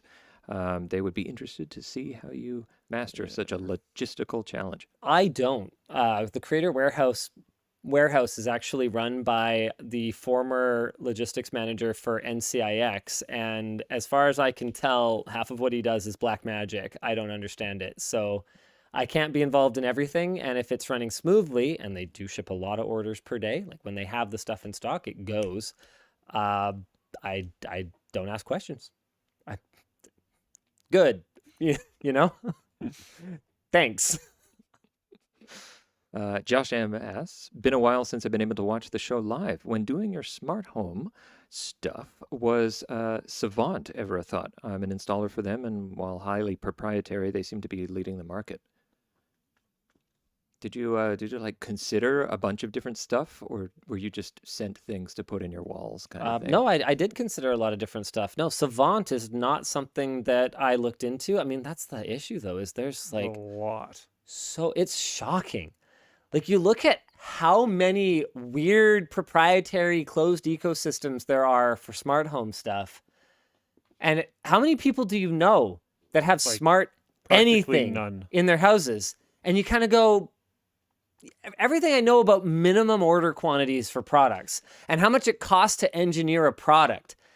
I And have the a weird math theory just on doesn't this. make sense. I've thought about this before. I have a weird theory on it. I could be just completely out to lunch, but do you know how the thing where like every Vegas hotel, the company that owns the hotel also owns the companies that supply all the clocks and the sheets and the cleaning supplies and the deodorant, or not deodorant, but soap and all that kind of stuff. Yeah. I feel like it's a similar thing.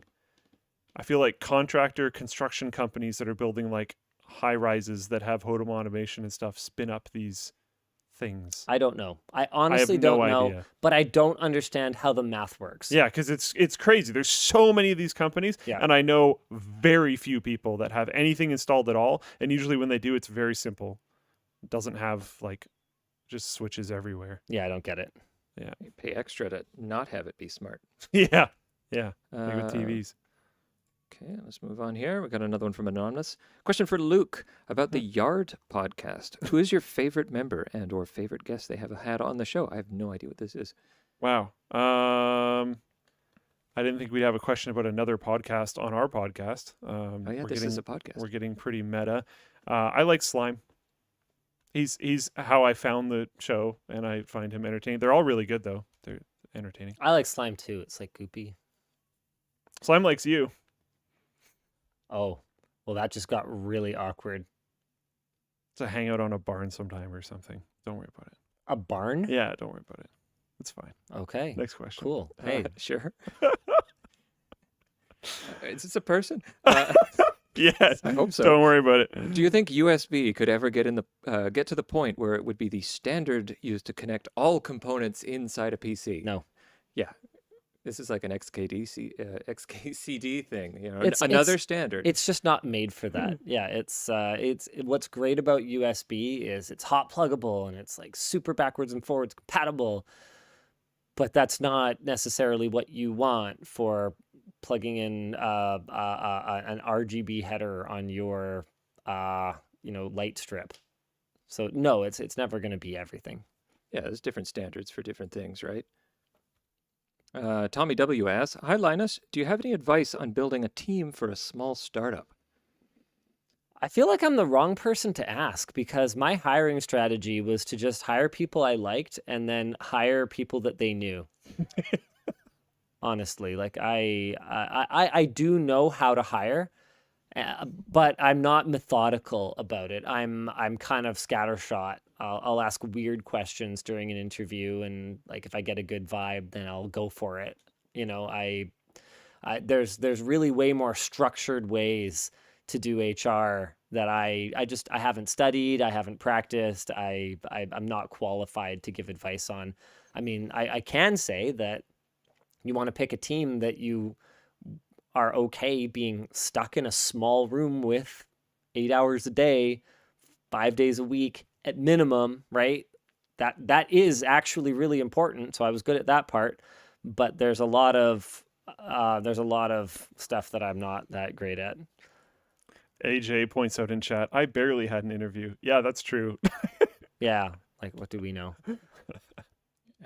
I do a lot now, but I don't think we count as a startup anymore. So, yeah. Alex B asks, "Getting a screwdriver today and saving for the backpack. Which two fantastic launches in the last couple of months? Which product are you most proud of, the screwdriver or the backpack?" That's like asking me was gonna say. which of my children I love more, my son or Luke. There's no way I'm gonna pick one. I love both of them equally. They were both a ton of work. I hope to have many years with both of them. Am I talking about Luke and my son? Am I talking about the screwdriver and the backpack? We don't know. Okay, which one of your kids had a better upbringing then? Was the screwdriver easier to raise or was the backpack easier to raise? Well, wow. the screwdriver was real challenging pre-birth, but the backpack is proving itself to be a bit of a post-birth a difficult one to deal with. So yeah. Difficult child. Yeah. All right. Wayne asks, other than USB cables LTT is planning to make, what other cables would you like to make? HDMI, DisplayPort, Cat5e, Cat6, coaxial for... I don't think God we're going to knows get why. into. I don't think we're going to get into network cables. That's just such a that's a deep rabbit hole.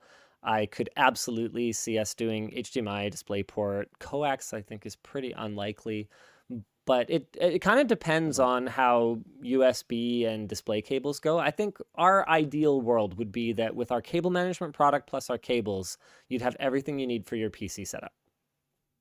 I think USB and display is probably enough, to be completely honest. Power. We could do power. I want SDI cables. I can't find one on the market that works for me.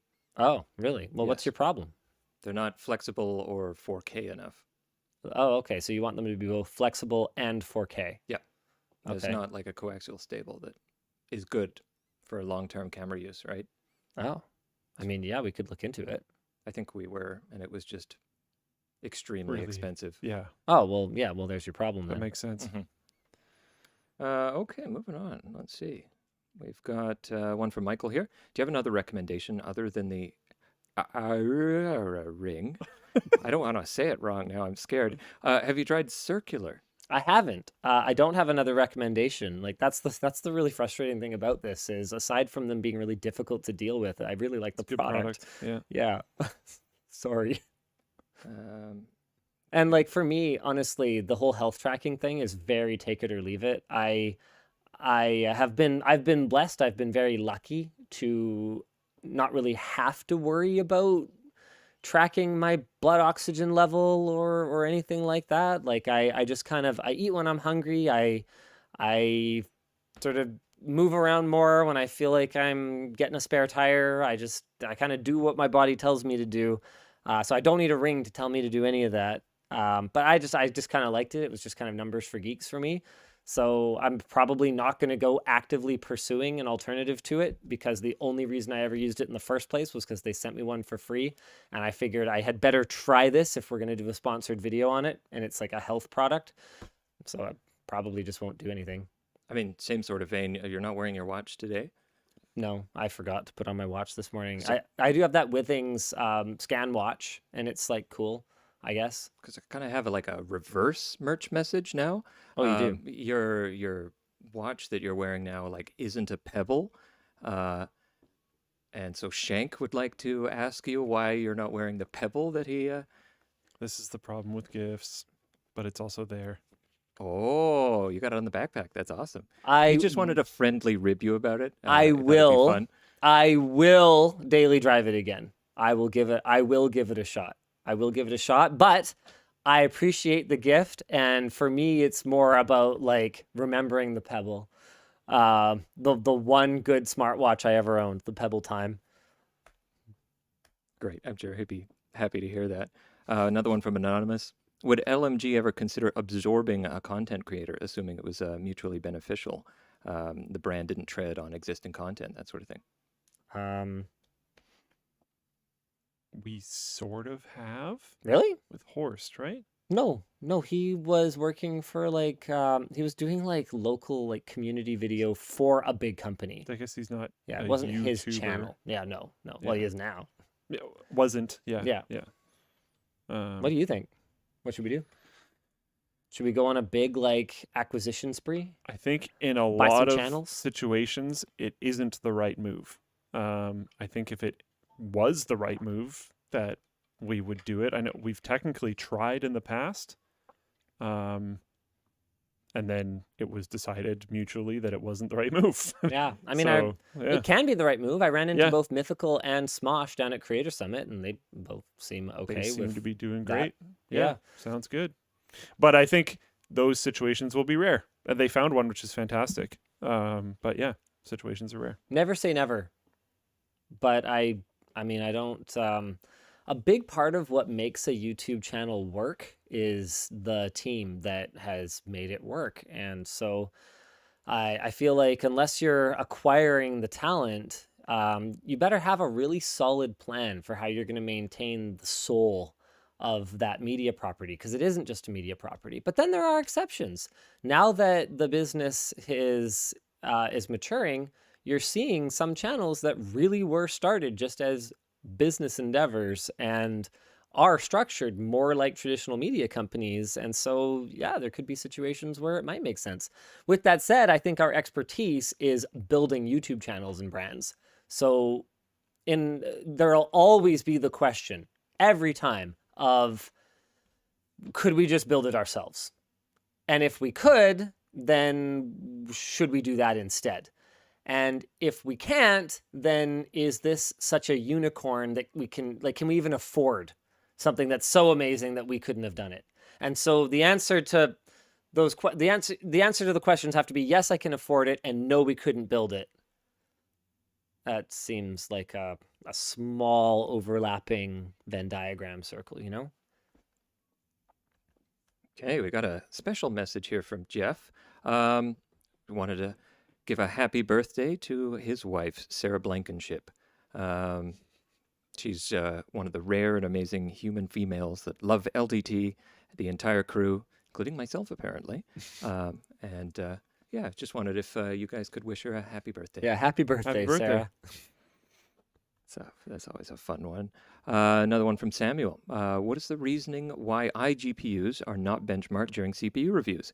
When you talk about ultra-budget computers using an iGPU, can be a good idea, but it's hard to tell which ones are good or not. Yeah, it's a good question. I would say that with Ryzen 7000, the reason we didn't really talk about it was because if you're spending that kind of money on a CPU, the iGPU is a coprocessor. It's for hardware video encoding or something like that. It's for whatever features you might take advantage of on that iGPU. I don't realistically expect you to game on it in the longer term because you just bought DDR5 memory, a $250 to $500 motherboard, and like a $300+ CPU. Like, what are you doing?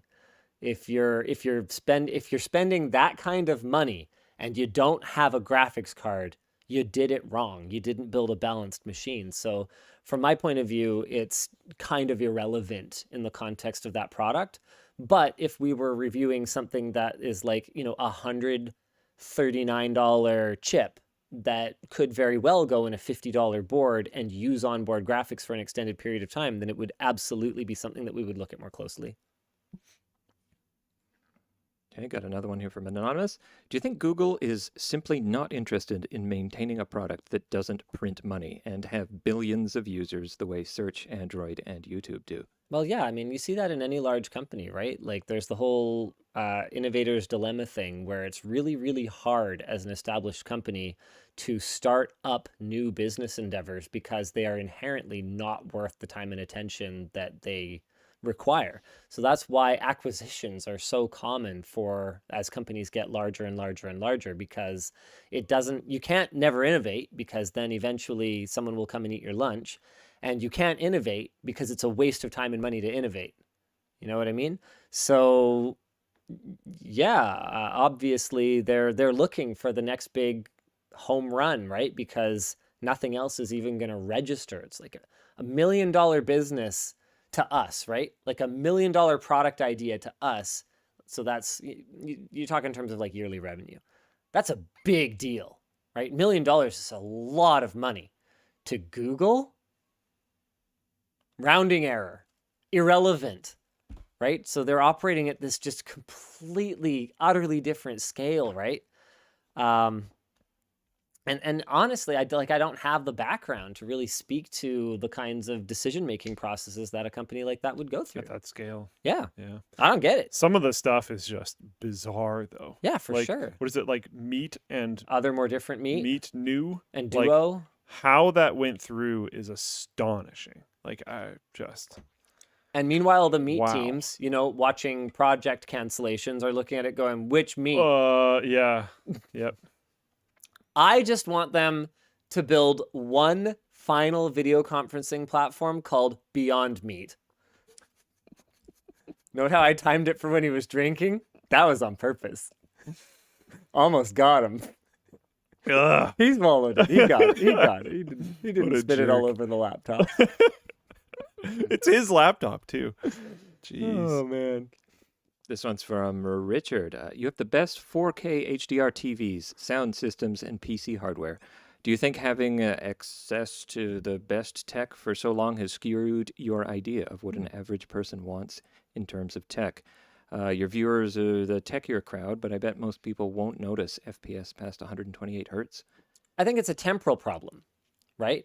So yes, I have cool stuff and whatever. And so does that change what people might want or might aspire to? Or does that change my perception of what people might want or aspire to?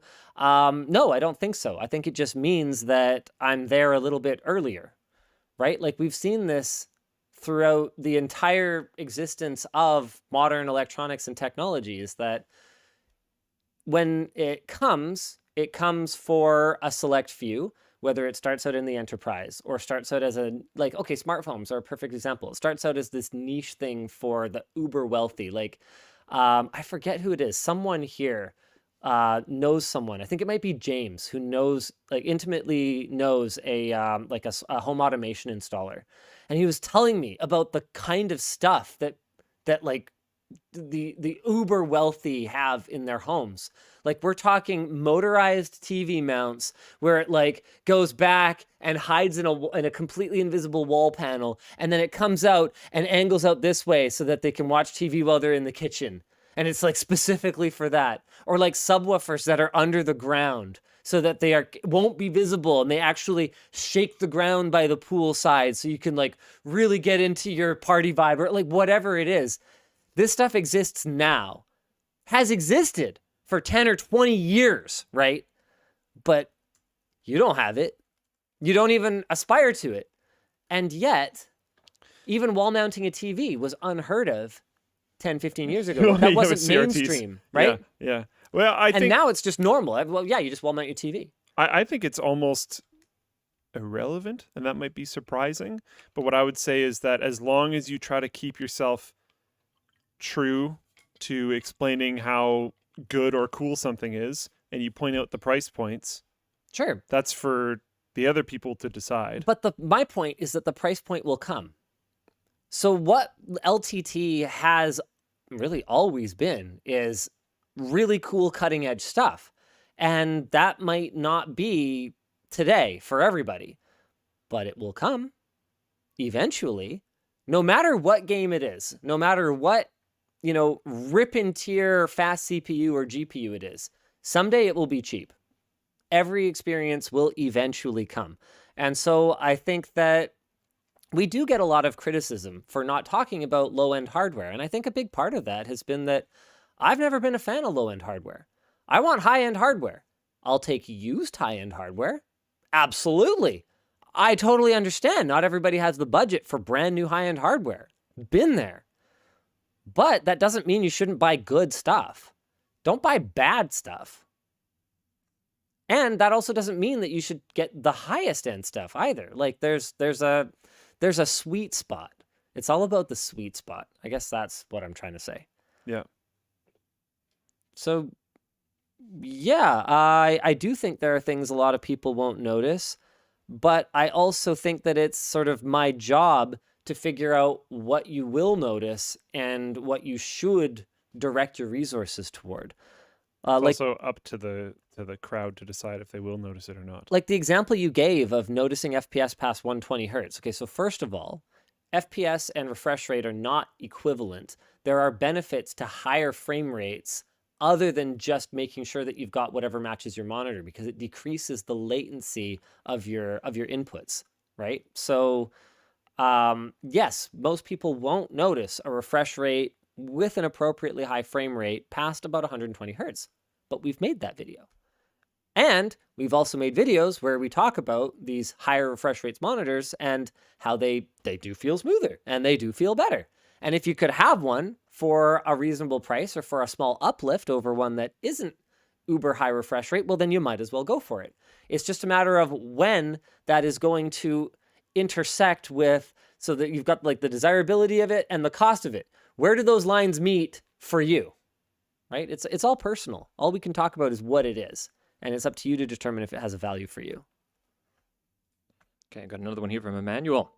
Hey, Linus, has inflation and the current negative market affected LTT in any way? Also, happy to get my happy to finally get my hands on one of the LTT screwdrivers. Has it gotten easier to hire devs? Hiring devs is still a nightmare. I mean, we're also in Vancouver. Yeah. Which doesn't help. Yeah. So like not really, to be honest. Because I mean, we haven't had any layoffs or But there's anything like that, but there have a been lot. industry layoffs.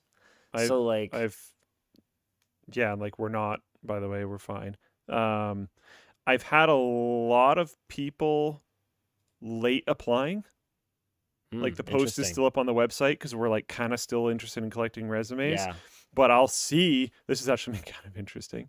I'll see like so-and-so company lays off like some huge percentage of their workforce.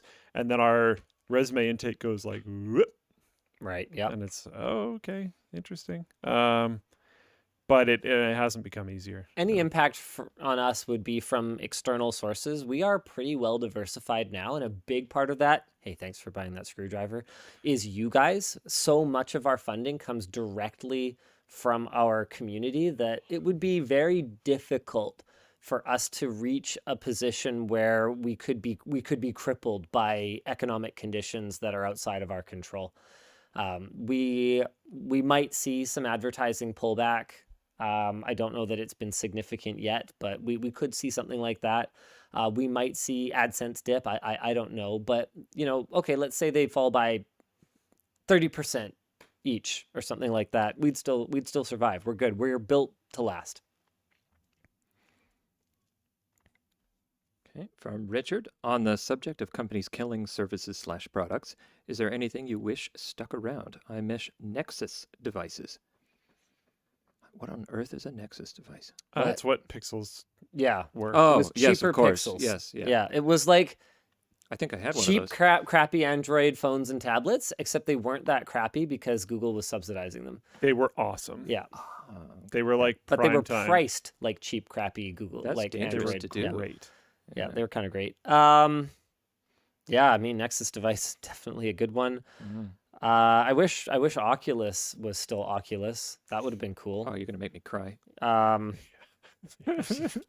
one hurts a lot. Actually, yeah. Right through the heart. You I know had what? a DK1.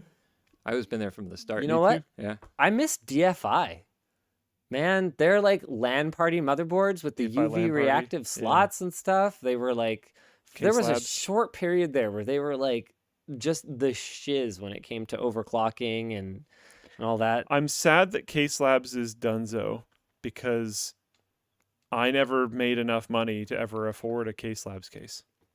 Yep. So I never got to experience it. And now they're gone. And that's just sad. But for me, I mean, you did make enough money at some point to afford one, but you got free computers by then. not really when they were alive. What? Not They in didn't shut down till like 2 years ago. What are you talking not about? in that was more than 2 years Shut ago. up. No. Really? Was it not? I thought it was closer to like 4. No. August 2018. Oh, 4 years. You could have afforded a Case Labs case 4 years ago. Stop. Not on my metrics. Shut up. Everyone's version of Yeah, but you affordability also is eat personal. nothing but chicken breast. Chicken breast is expensive right now, dude. It wasn't. Grocery then. bills are going It up. wasn't 4 years ago. I mean, That's true. Don't They're move just- the goalposts. They're just giving away budgies in the park now. He's moving. Nobody wants you to know this, but the budgies in the park are free. I have dozens of them. Your food bill's gone to nothing. You can just take them. That was a good reference. I'm so sorry. Are we even talking about? Yeah. Yeah, what were I we don't know. talking about? We're talking about that you are the biggest cheapskate ever. Yeah, pretty much. You could have afforded a Case Labs case just fine. It would Mr. not have been wise at that time. It wouldn't have. I was saving They to buy a weren't place and that stuff. Okay, yeah. So anything is unaffordable. Yes. If your bar is literally that I am Now not spending $1. So Case candy Labs bars. cases If only are I could. quite If premium. only I could have had a Kit Kat bar before that. Yeah, well, you could have. You just like. It's a want though. It's not a need. Oh my god. That's very pragmatic. My case was fine. I'm with Luke on this. Yeah. All right, let's move on. James Dave. asks, as a bike rider on the next backpack, could you add reflective panels for increased visibility? You know, we wanted to Attach your do. own. We wanted this one to be reflective down here at the very least. I forget why we didn't do it. I think it was like a durability concern because the reflective materials were not particularly durable. And we figured that the solution to that would be that if you really wanted reflective stuff on it, you can get like reflective iron-on patches and you could just put them on. I know it's not a perfect answer, but that's the answer. Here's a suggestion that'll probably be a no. Yeah. But I know there's been talk about a rain cover. We are working on it. What about a reflective one? It's not a bad idea, but I mean, yeah, the rain cover. Okay, well, hold on. I don't want to commit to anything because the rain cover first and foremost needs to be waterproof. And if the reflectiveness will cost us anything in terms of waterproofness, I don't want a water resistant-ish rain cover. I want it to actually stop water from getting into the bag. Did you say waterproof? And nothing is waterproof.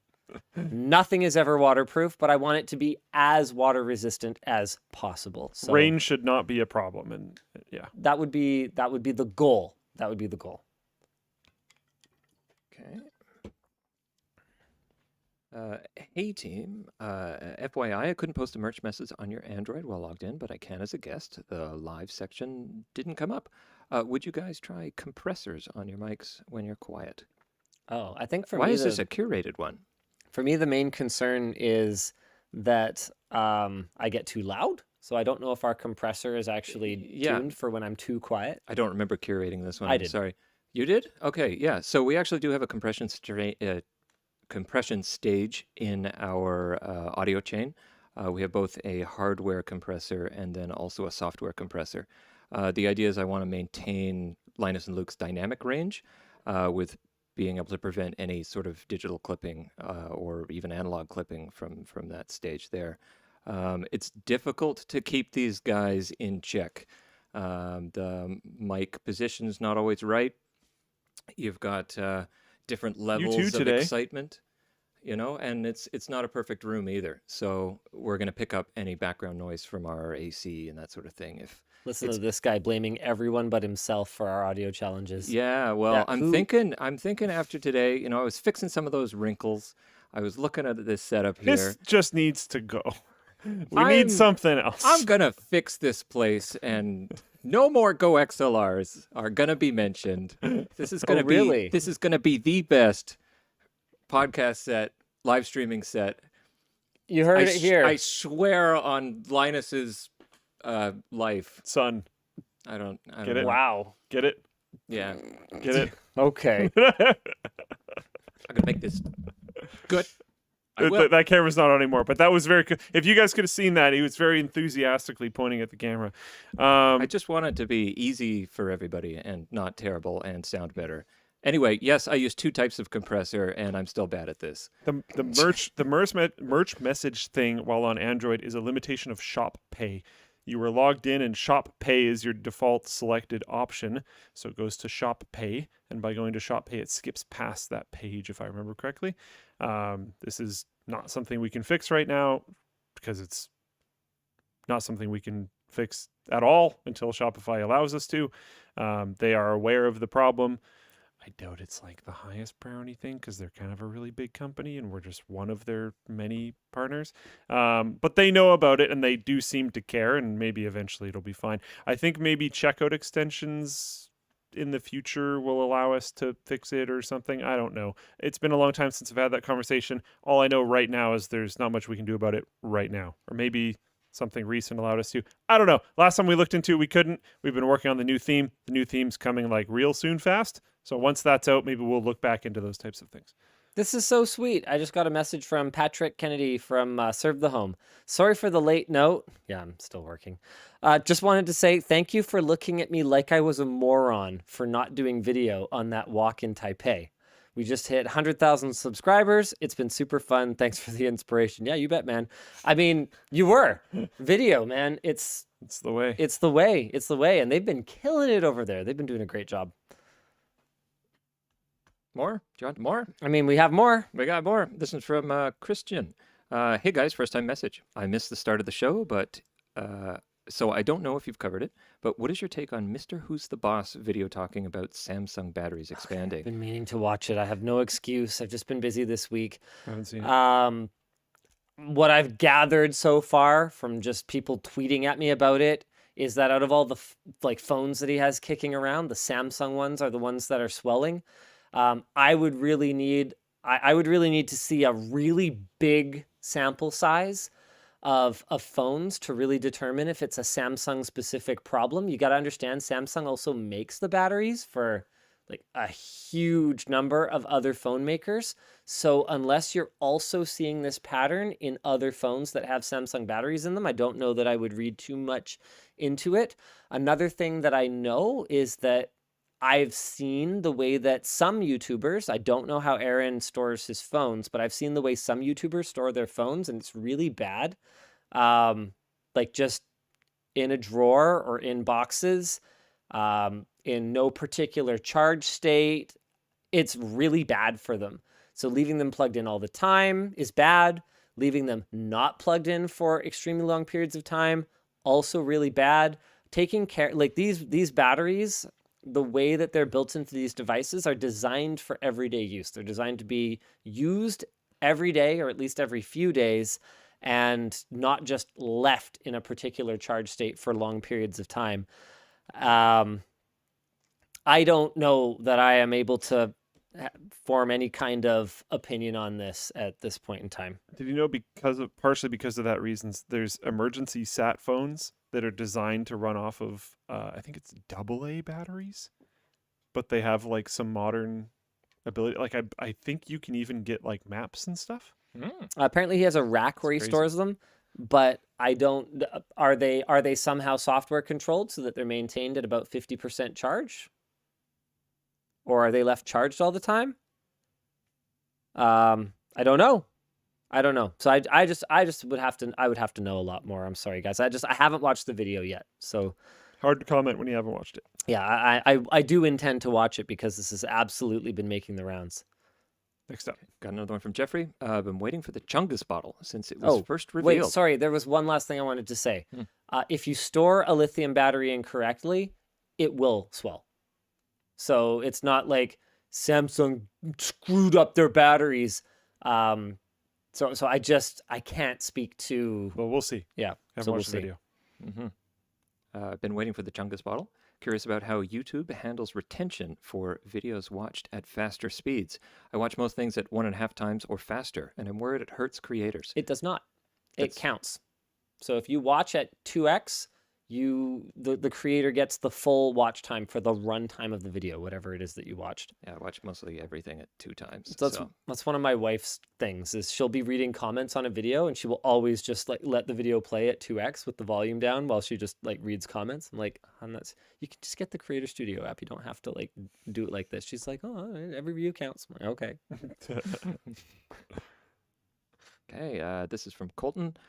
Luke, when did you begin your path as a software engineer? At what point in your tenure working with Linus did you decide that that was your future path? Or was it something you were always working on in the background? It definitely wasn't while I was working with Linus. It started... I inspired him. And I'm not. With my software development skills. Yeah. It's your fault? Yeah. Struggling with HTML. Or were you good at it? I don't remember. No. There's something with HTML. Yeah, I probably was trying to like bold something, and you were like, okay. Yeah, I remember something with HTML like really early on. I don't remember what it was or what it was about. Yeah, I'm not, by the way. I lead a team of software developers. But I became interested in software development really early on because my dad used to talk to me about it. Like way back in the day. My dad was A+ certified, super into computers all the time stuff. He used to talk to me about old like punch card programming stuff. I remember he almost tried to like scare me away from it at one point because he wanted me to like be sure that I was actually interested. And he talked to me about the old type of debugging that they used to have to do back in the day. And it used to be brutal. And I had the very good experience of looking into more modern development at that time and realizing that it wasn't as bad as it used to be when he had looked into it back in the day. But yeah, I was interested from a very early age, and I started delving into it in like right at the beginning of high school. There was a couple other people in my grade that were also interested, so I had some people to bounce off of, which was cool. My my computer teacher, Mr. Traddle, I believe he's still, I think he's the principal of a school now. But he was awesome. I'm not surprised that his career advanced because he was fantastic. He was very accommodating to me wanting to push further and drive more. I got the award for the top grade in computers 12 when I was in grade 10, which was sweet because he let me like, I completed the entire curriculum for some computer class in like a couple weeks. So he let me just take the next one with the rest of that semester, and then I completed that one.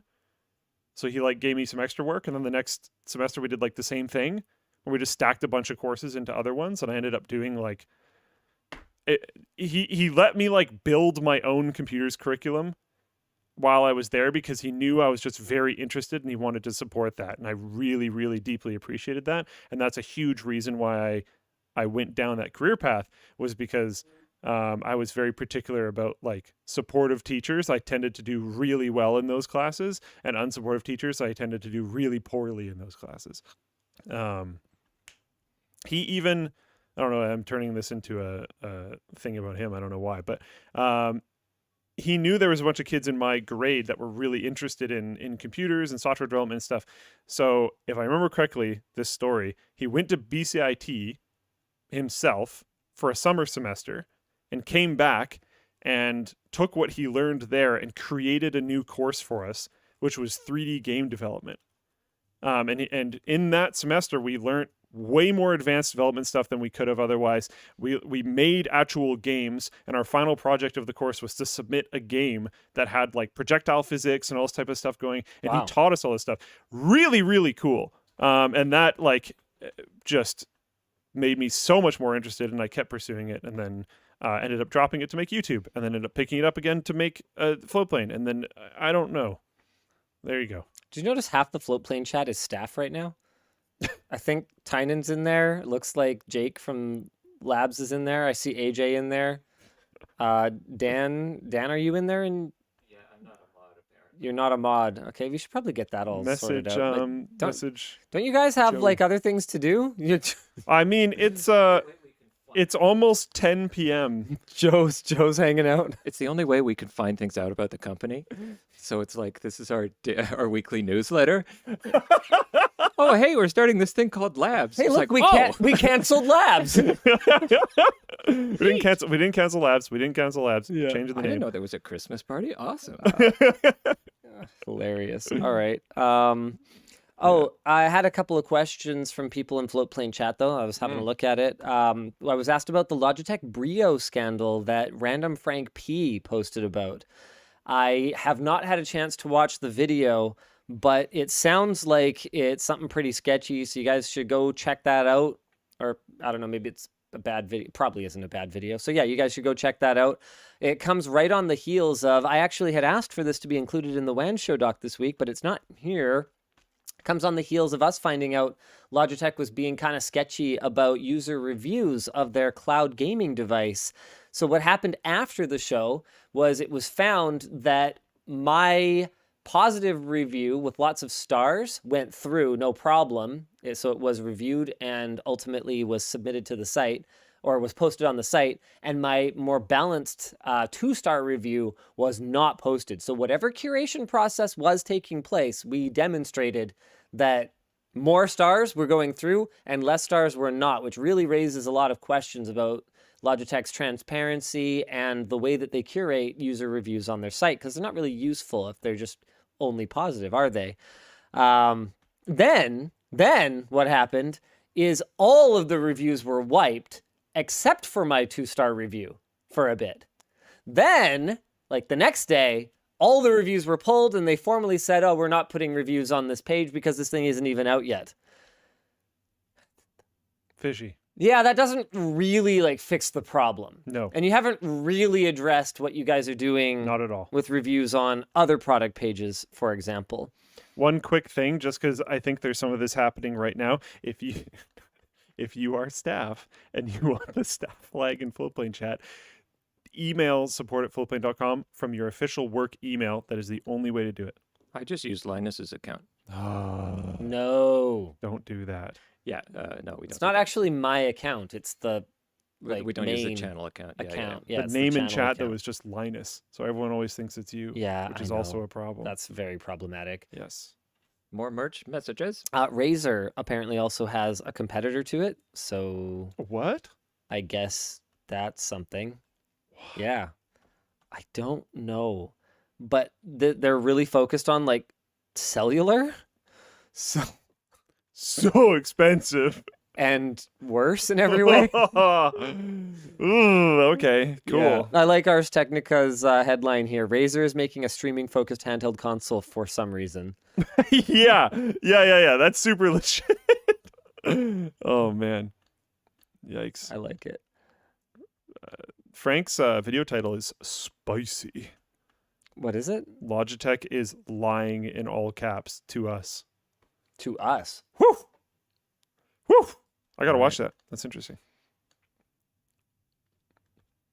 Okay, you want another one? What product has the highest margins on the LTT store so I know what to buy next?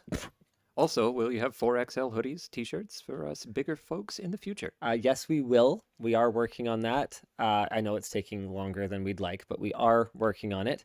Now that we've got our big, like 50,000 t-shirt order of the standard sizes, we can turn our attention to our extended sizes. We want to do Husky Boy, Lanky Boy, smaller and bigger. So that's a goal. I know I've been talking about it a long time, but it's taken us a long time to get our own shirt blanks going. They're really good, though. I'm really happy with them, but it takes time. As for what product has the highest margins, you can buy gift cards and then never redeem them. Oh yeah, well that's Genius. Genius. Cut them up. If you just want to send a donation, hey, we're more than happy to take it. And then if you ever change your mind, you can buy something on the store. Win-win. That's fair enough. Someone in chat said, this might be more for the Asian market. My family is from Taiwan, and they primarily use cellular data even for home stream and computers. And I have heard of that. Okay. But, like, for gaming? Yeah. This is a thing. I've heard of this before. But, like, didn't multiplayer remember it. gaming? Yeah. It's totally a thing. I mean, are Some your people latencies even just... have, like, cell boosters and stuff, and their cell setups there are just, like, better than what we have. Yeah, I mean, maybe... Which if... makes sense. Population density, Yeah. tiny island versus Canada. Yeah. I mean, okay. I'm not into it, but like Yeah. maybe that's why Razer's doing it. I don't know. They do have the like actual in-location Razer store in Taiwan and stuff like that. Yeah.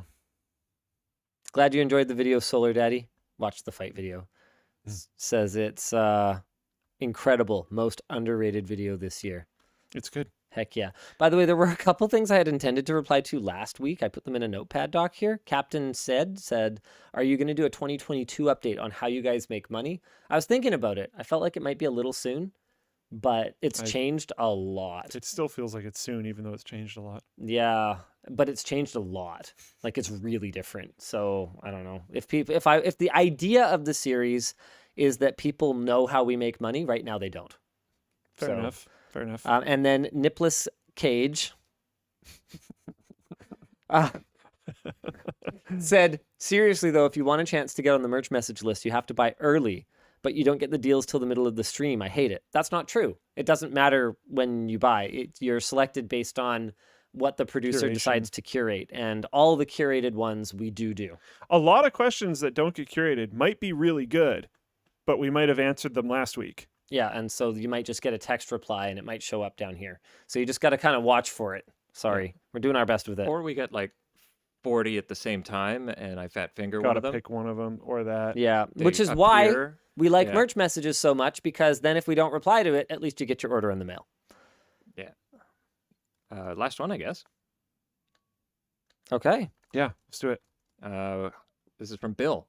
Hovercraft.com, a project startup from LMG like Floatplane, but instead of video streaming, it's a cloud gaming service. Maybe start off with retro or public domain games first, then AAA games. How did this get curated? No. It wasn't me. That was me. Linus! I'm just messing with you. They're going to blame me. I don't want more insanely difficult projects. I would like some softballs for the development team. You could get a real CDN like Azure. Yeah, let's take an absolute absolutely minuscule sized team and make one of the hardest possible things you can do on the internet. And also, let's not use the cloud services because those are expensive But hey, and they restrict you. At least we won't cancel it. That's true.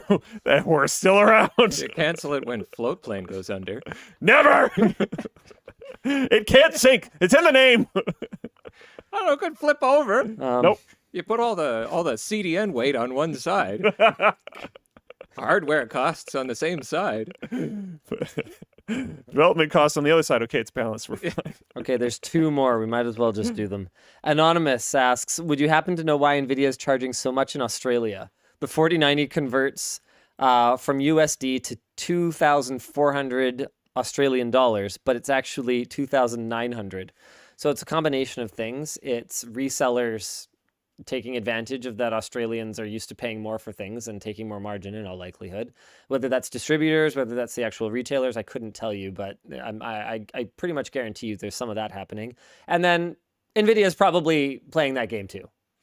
A lot of the time... Isn't there also like import taxes? There can also be import taxes and tariffs that are not the fault of the manufacturers.